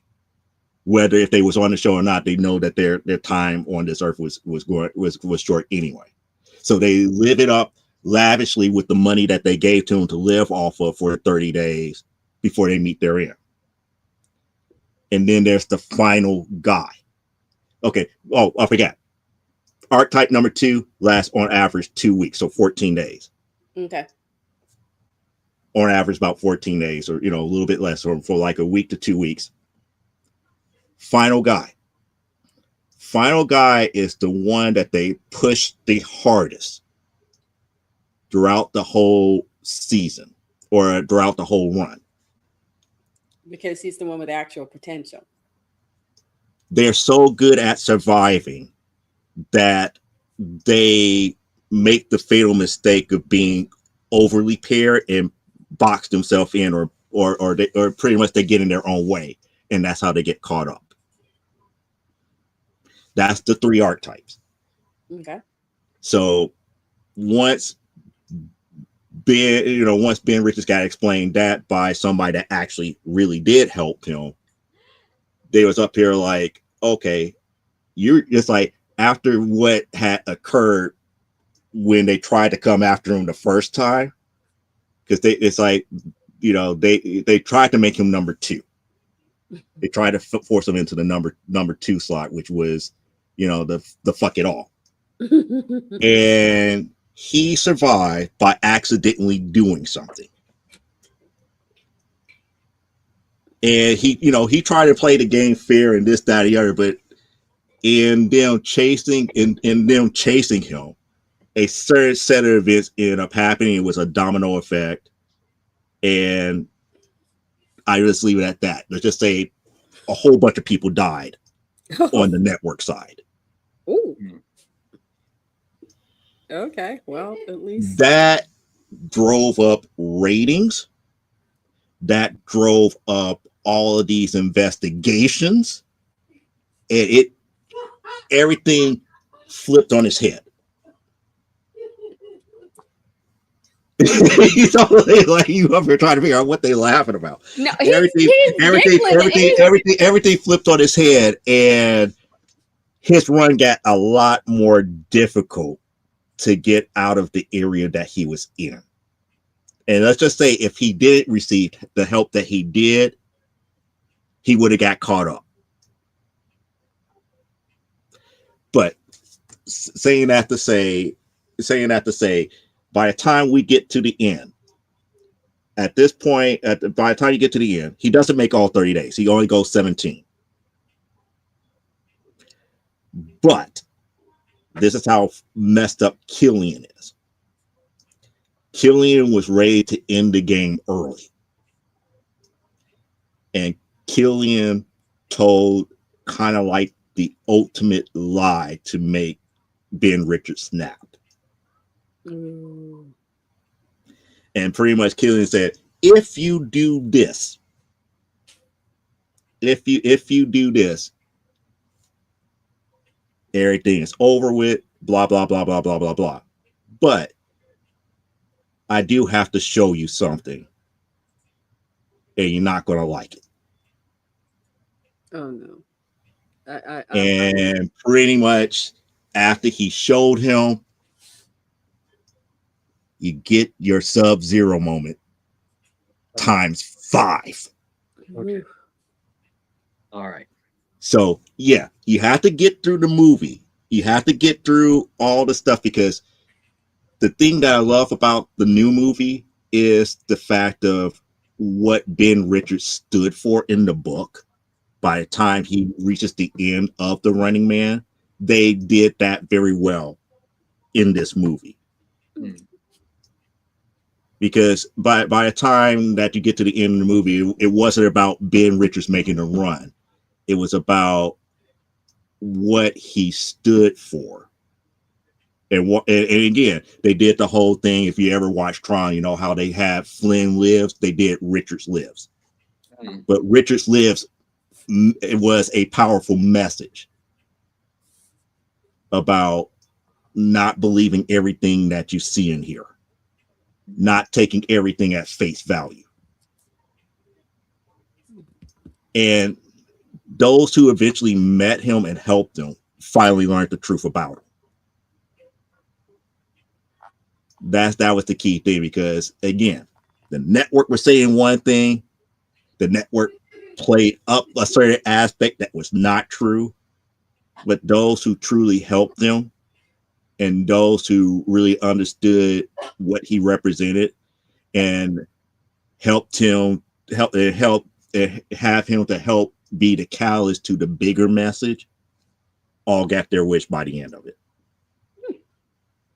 The only thing that we didn't get here, and this would make Cliff happy, it wasn't the exact same way, but it was more along the lines of, if you remember the old movie, Killian's End. Now that hit the spot. It did not happen that way where he explodes against the Cadre Cola sign, but let's just say a bullet to the head does the exact same thing. All right. Okay. It's like we did get the out. It's like we did get the "I'll be back" only in a rerun. Only in a rerun. We didn't get that, but we got the line, and people forgive me for this. The line was, "I'm going to come and find you and burn this studio down." Killian was like, "Yeah, right." It's like, I highly doubt that. Mm. Mm. And to me, that's not really a spoiler because it happened in the old movie too. Yeah, I'll have to check it out. It's like Richards came back, and what ended up happening? The crowd got rowdy because they up here don't believe that Ben Richards was dead. They came with Molotov cocktails. They started throwing Molotov cocktails on the stage. Stuff started burning, and you just saw a silhouette of a man. Garaboos. And he did a fandango. Frightening me. And you just got Killian just looking there. It's like, who is this individual? 5, 4, 3, 2, 1. Oh, I forgot to say, action! Pow! Okay. Nice. So yeah, it's a different take on it. It followed the novel closer. Mm-hmm. And is it for everybody? No, I don't think those who love the Arnold Schwarzenegger version would like this one. But those who read the novel would be happy with this one. They would be happier. I don't think they got everything correct because I kind of question a lot of stuff that happened. Mm-hmm. But I think people would like it here. Yeah, I've had the novel in my Audible forever. I just keep forgetting to listen to it. So this will give me an excuse to watch and listen. So. Mm-hmm. It's just like, to be quite honest, I didn't like all the rules about how money was made in this version. Mm-hmm. Because it's like for each day that they survived, it was like $10,000 or $1,000 if you, so for every day that you survive, and then you get money for every I think they called them goons, which was the average everyday soldier that went with the actual hunters. If you kill one of those, it was $10,000. You kill an actual hunter, it was $100,000. It was like a lot of money that can be made all the way up until you reach day 30. Okay. And whatever money you banked at that point, if you died, it went to your family, your dependents. That's okay. So but like I said, you have to pay attention throughout the whole entire thing because there are certain things that Killian did. In the final deception at the very end, if Richard Dawson did that, it would have been an Oscar-winning performance for him.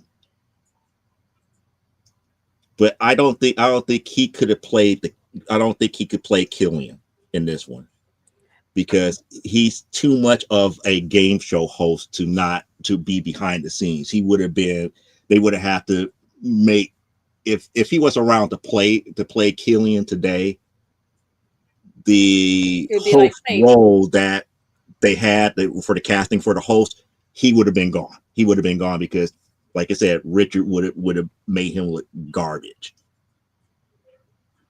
Never really thought Richard Dawson played a role in the 80s when I thought he was just Richard Dawson through the whole movie. And I had no problem believing that's how he was behind the scenes. He played a major role in the 80s version. He was the Killian that we got in the novel. But, the one that was manipulating everything behind the scenes here. But now, when he got hired, he was kind of when he got hired, they didn't hire him with the intention that he was going to, I think they hired him, but not with the intention that he would upstage Schwarzenegger to the degree that he did, because I know people who went and saw that movie not for Schwarzenegger, but for Richard that Dawson being in his Richard own element Dawson. as a game show host. Yes, Mhm. they went. I know people who went, and in fact, Cisco and Ebert they really weren't that into Schwarzenegger, but they got that ball rolling because they sang his praises. It was like what would obviously be a throwaway casting, because at that point he had just been a game show host. And they He has been figured, a game look, show host several times over by then. Had by the nobody, time we got to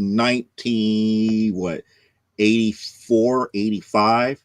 he'd done Match Game, he'd done He Square. was still in the top of the charts with Family Feud, which was Yep. coming to an end. Yeah.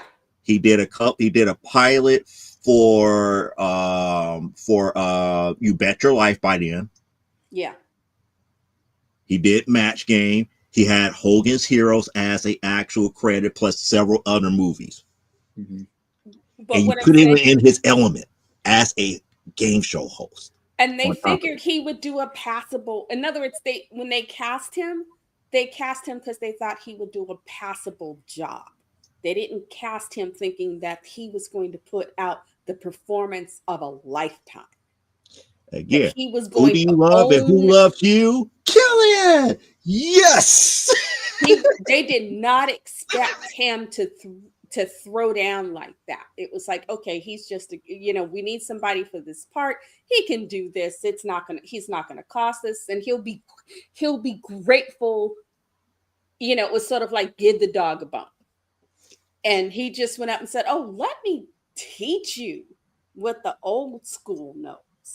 Mm-hmm. And like I said, Cisco and Ebert, after they talked up that performance, people were going in just to see him. He literally overshadowed Schwarzenegger. Again, that was the whole reason why Sting at the end had no effect on the movie. Sting was in the movie as the leader of the resistance. That was supposed to be the shock and awe. It's like, oh, we're going to get the musical people to go see the movie. And they were like, who? It's like, oh, look, Sting's there. Okay, thank you. Richard Dawson. Young and old people were like, dang, we didn't know he had that in it. Mm-hmm. So, that movie just made him. Sting was the leader of the resistance in the 80s one? Yes. I remember the interview. I remember the interview that he did because at first he wasn't going to take that part. Then he said, "You know what? I would do it if there was a meaning behind that role." And he saw the meaning of it, and he did it.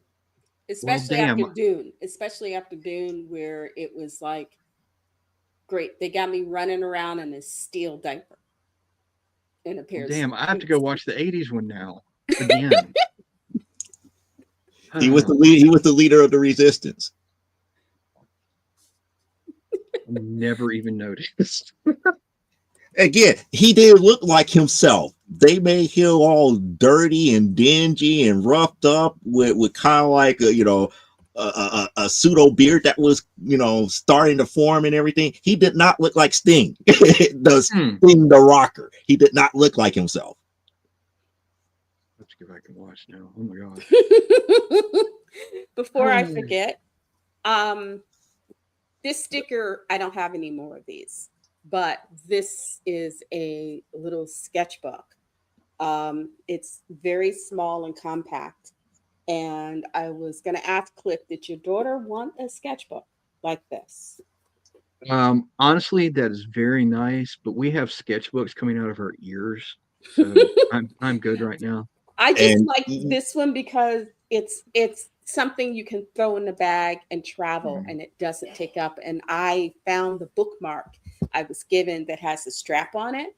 So I can strap it on there. I can get 3 pencils in it and then stick an extra eraser and a pencil sharpener. And then this handy dandy clip. and you are correct. Jesse the Body Ventura being Captain Justice. What is up with all this crap? I used to be able to beat up criminals with my bare hands. I used to kill them with my bare hands. Yes, the old sexual Tyrannosaurus himself. Yes. Oh, Oh, The lady I'm a just wants bad to send the person. girl another weapon. pretty much. Yeah. No, I mean, I appreciate it, but no, we seriously, they have 3 dozen sketchbooks that they fill up and then flip over and fill up. So we're good right now. I appreciate it. What I do need is Instacart to quit saying they're not coming. But Oh shoot, they got to give you we're your money back. we're at 11 o'clock now, and they're still not. They was when they said they'll be here. So, I am so sorry. I but am so sorry. Well, I Joe, did have you have anything else? watercolor. I No, have that was watercolor pretty much models. it for the comparison, and I did it with very little spoilers. I did it with very little spoilers, but the thing here is there's big differences between the two. Don't expect 1980s. Mm-hmm. If you read the novel, expect more of what actually transpired in the novel. That's the only reason why I wanted to watch this. Mm-hmm. It wasn't the fact that they did it for 30 days, 30 days as opposed to however short a period of time that they gave one in the 1980s one. I knew that this one followed the novel a little bit closer, and I was wondering how they was going to deal with some of the aspects of the themes in the novel, and they did a decent job with it. Does it beat the 1980s one? To me, it's apples and oranges. Mm-hmm. It's apples and oranges. You can't. The 1980s one was Arnold Schwarzenegger was its own thing. Mm-hmm. This one is its own thing here, and trying to compare the two is a fruitless argument. You could argue to you feel that you have made a baby one way or the other, which one was better, but it all and the major thing here is just go see both of them and then just have your fun that way. There's a lot of fun things that happen in the Schwarzenegger one, and there's a lot of fun things that happen in this new one.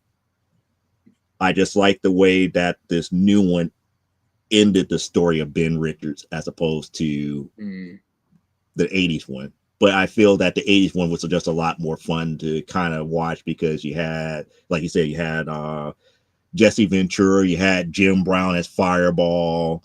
I forgot who played Professor Sub-Zero. It was the guy who did Odd Job, wasn't Right. it? Yeah, he was Professor Sub-Zero. Yep. Yeah. Okay. Yeah. I like how Joe did that right there of using the baby reference to tie this all back into Mighty Man. That was good right there. Okay, totally off topic. For those who know, Bridgerton has made it to Netflix. My birthday's coming up. He was also Pee-wee. Yeah, but I wasn't going to go there. Okay. So Courtney and I are gonna sometime in the next week or so hunker down with lunch and snacks and do the Bridgerton team thing. So if anybody wants to know about Bridgerton, because I won't force it on the men, because it's romance and all that sort of stuff. It's Regency, Jane Austen-esque. So if there anyone who wants to know what we think of it, let me know, and I will either give a quick post.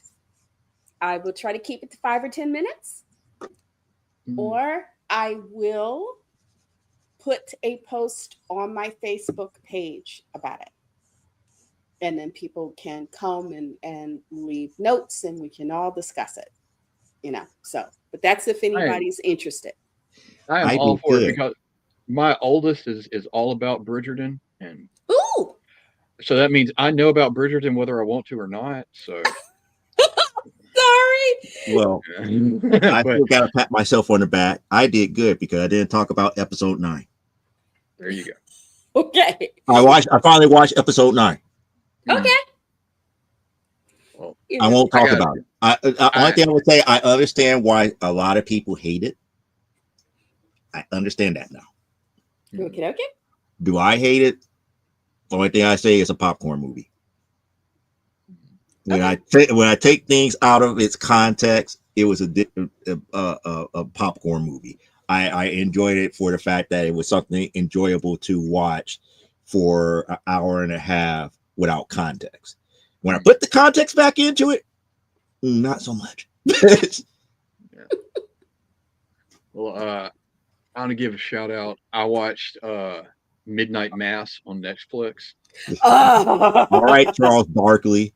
All right, Yeah. Charles Barkley. It's terrible. Midnight Mass. I recommend. It's a good show. Oh, Midnight Mass. Yes, baby. That's my vampire. That and Yeah. The Strain are my current vampire jams. Yeah. I watched. I finally got to watch Frankenstein. I was not as excited about Poe Dameron's Meat as you were, but it was a good movie. Uh, I watched both Black Phone movies, which, Well, I didn't expect you to be as excited about well, having I to have don't know, seen man. him naked as I was. I It's I different.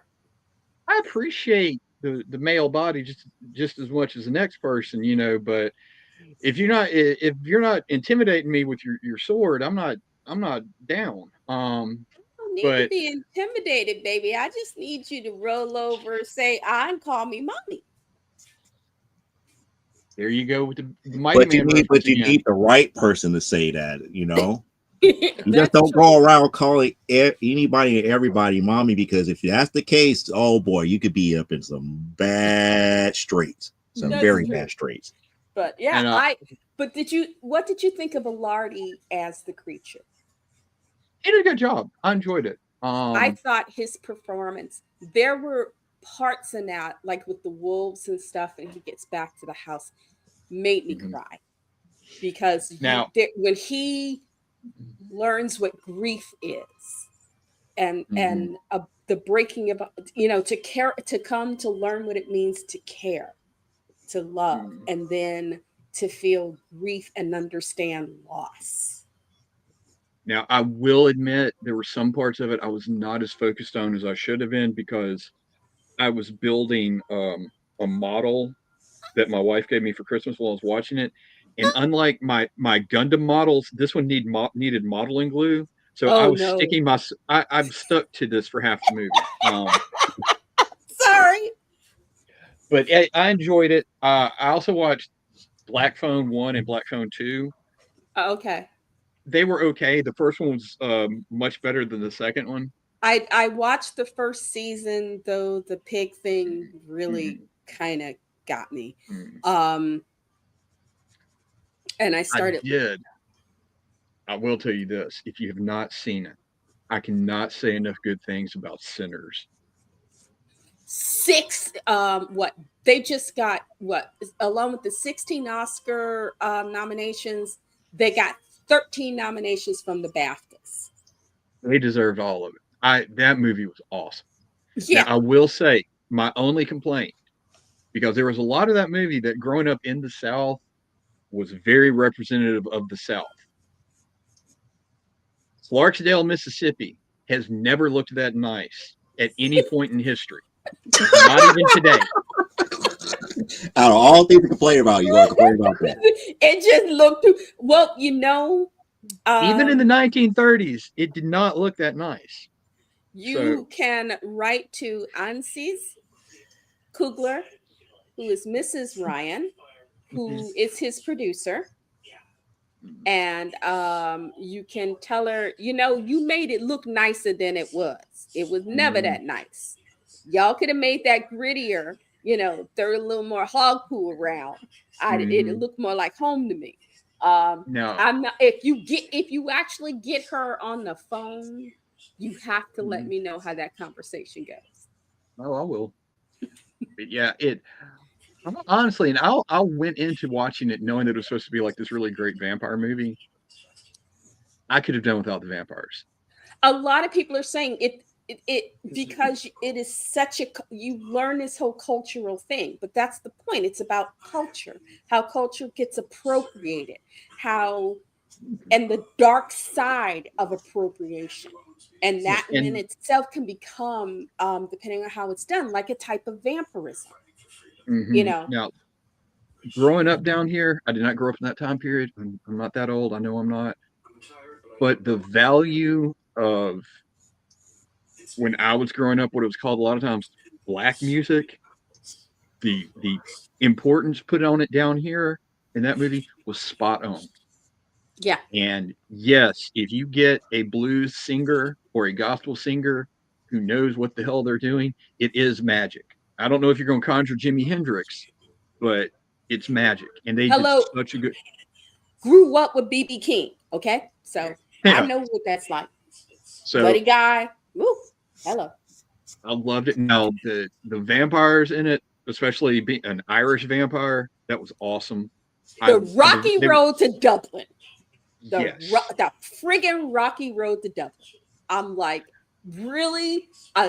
It's like, and I was going through every Irish tune I knew, and I know a few. Because I got the Cranberries when they made Zombie just led me down that rabbit hole, and I ain't ever come out. But when then he started step dancing, and it was like, I know you didn't, and he was doing it correctly. Not the South Shuffle version of an Irish step dance, but I'm like, dang, you just dude.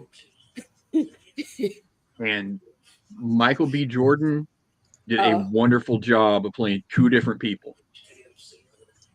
I seriously, if they made and I'm not a big fan of prequel movies all the time, but if they made a movie about the brothers in Chicago, I'd watch it. I thought it was New York. I thought they were. No, they were in Chicago because they ripped off Capone. That's how they got their money for their juke joint. Capone. They had been axemen for Capone, and then had realized stuff was getting hot down there, and they figured it would be best if they went home, snatched some money, and then back to the South, figuring he wouldn't follow them there. Yeah. And by that point in time in Chicago, that's when the heat was getting turned up on Capone, and he was trying to avoid his taxes problem. So he wouldn't have been looking that hard then anyway. No, he would have. He was more concerned with Elliot Ness. And they did a really good job. They only mentioned it in passing, but if you understood what they were talking about, they really did a good job of bringing home the point about how even though it was the 1930s and even though the Civil War happened and this and that, slavery was still a real thing in the South because they were talking about plantation credits. These poor sharecroppers and plantation workers didn't get paid money. They got paid in credit that they owed the plantation. So they were indentured servants, slaves, whatever you wanted to call them. My paternal grandmother picked cotton on the plantation when she was a child. So in Mississippi. So believe me, I know all about it. Yeah, because I own. And it was a really big thing because like the little I'm sorry for using the term, but the colored stores in town, you paid them in plantation credits, and you owed them, and they owed the plantation, and the plantation still took it like, well, you owe us this many credits, you got to work this many more years. And often the plantations had stores that you got your seed and everything you needed for that year from. So even if you had a good year, they would go, hold up. You needed to get this, that, and the other thing, and by the time you would think, families would think, oh, we broke even this year, and then find out, oh no, you still in debt because because they would pull up something from 10 years ago that you thought was taken care of and say, oh no, this was never fully paid out, so you could never break even. It lasted. Look, again, I grew up in the 80s, and my family had farms, but they were poor farmers. But they were still higher up on the pecking order because I remember distinctly going by the African American neighborhoods, and they lived in houses that still looked like they were from the plantation. Yeah. And their families had owned that little plot of land from the plantation owners for generations. So I was like, they did a really good job with all of this. And I mean, the vampires were cool, don't get me wrong, but they could have done the whole movie without it, and it would have been great.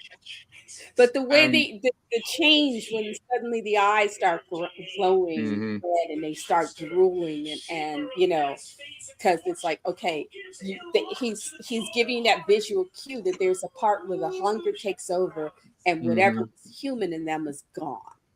Yeah, and they it was really good. Everything about it, even I mean, look again. I grew up down here in the '80s. There was still that African American lady who was like the one that knew all the hoodoo and everything. There was still I don't know what the term. I don't remember what the term was, but the neighborhood medicine woman, for lack of a better term, or witch doctor. That was still a thing back then. So it was brilliant. Except Clarksville's a dirty town. It always has been. But I will remember that when I get to watch it. And Courtney has turned her computer up to remind me that we have gone over time and she wants me gone from the studio. No, she wants you to watch your regular scheduled program. Which I probably won't get to do because I have to get up early tomorrow and do the little shopping I'm going to do and then get home. And we've got people from the city coming through to check our pipes and whatnot. And since I'm the closest thing we have to a building manager, I've got to do the walkthrough. In other words, you got responsibilities. I got responsibilities, child. I got to make sure everything's ready for when my honey comes home tomorrow. Hug the girls for me. And the top of the list is she told me if I didn't trim my beard when she got back, she's going to cut me. So I'm going to go do that. Go trim your beard. That's the reason why I'm happy that all that talk got my head thinking, you can't win. You can't break even and you can't get out of the game. Make the shoveling a game. You lead, give the girls smaller shovels. You do the lead stuff and ask them to clean up behind you. It'll go a little faster. You make a game of it, and hopefully nobody will kill you when they're done because they'll be too tired to lift an arm and try to strangle you to death. No, we tried. We did some shoveling earlier. I even did the redneck thing of boiling a pot of water and just throwing it on it before we did, and yeah, froze on contact. Yeah. Well, no, actually, it melted a little bit, but there's so much of it. It was like, well, that was pointless. But anyway, it's good to see you folks. All right. Well, good to see you too, dude. Let's do it. Let's do it. Let's do it to do it. Welcome to another episode of We Just Be Crazy over here. You just got to deal with it, okay? Thank you for coming, whether you see us live, whether you see us recording later. Yes, we're here. We have, we discuss, we have fun, and sometimes it gets, it just gets. Anyway, y'all have a good one. We love you. We appreciate you. We don't have a show if you're not here. As usual, I'm Elaine, lenscaponline.com, at Elaine Haygood. Come look me up, okay? Take care. Bye. Oh, she did it to me again. Yeah, well, I'm here. It's cold. I didn't get to read KO for Joe, so I have to make up for it next time. Now I'm going to go trim my beard where my wife doesn't murder me. Y'all have a good night. Thank you. Come again. And that makes me want to say tonight's episode of Comic Book Spectrum is brought to you by Jeffrey Hayes and Platinum Fire Graphics. If you need a cover for your next novel, graphic novel, comic book, or anything that is literary, you want to hit them up. Why? Because this award-winning artist can do a cover for you that brings people to the table and start asking you about your story. If you don't believe me, go ahead and watch this video.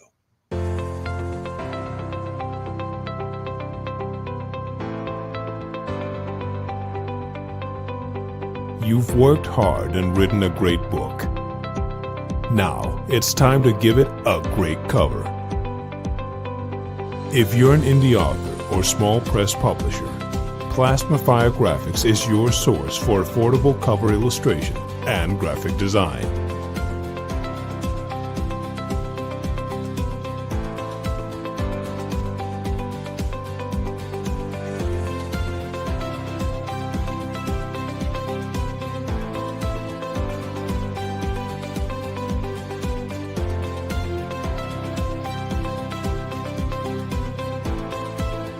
Plasmafire Graphics, when the look of your book matters to you.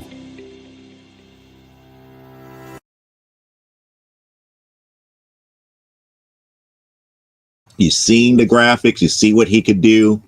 Now hit up Jeffrey Hayes at plasmafiregraphics.com or his Facebook group for Plasmafire Graphics. As far as I'm concerned, wait until Saturday. I'm going to be ranting on Saturday. Oh boy. People didn't done it now. People didn't done it. But it's going to stay relatively positive, and we got a lot of things to talk about when it comes to the comic book industry that you know and love. Oh, by the way, if people were wondering what I was doing while they was up here running, I was still sketching. That's how, you don't get mad. You just channel that energy into something else. But nevertheless, until next week, live life, grow, and be well. And unlike our founder, Brian K. Morris, I don't care if you wash your hands. Just never, and I do mean never, apologize for being awesome. Catch you next week right here on Comic Book Spectrum. See you then. Bye.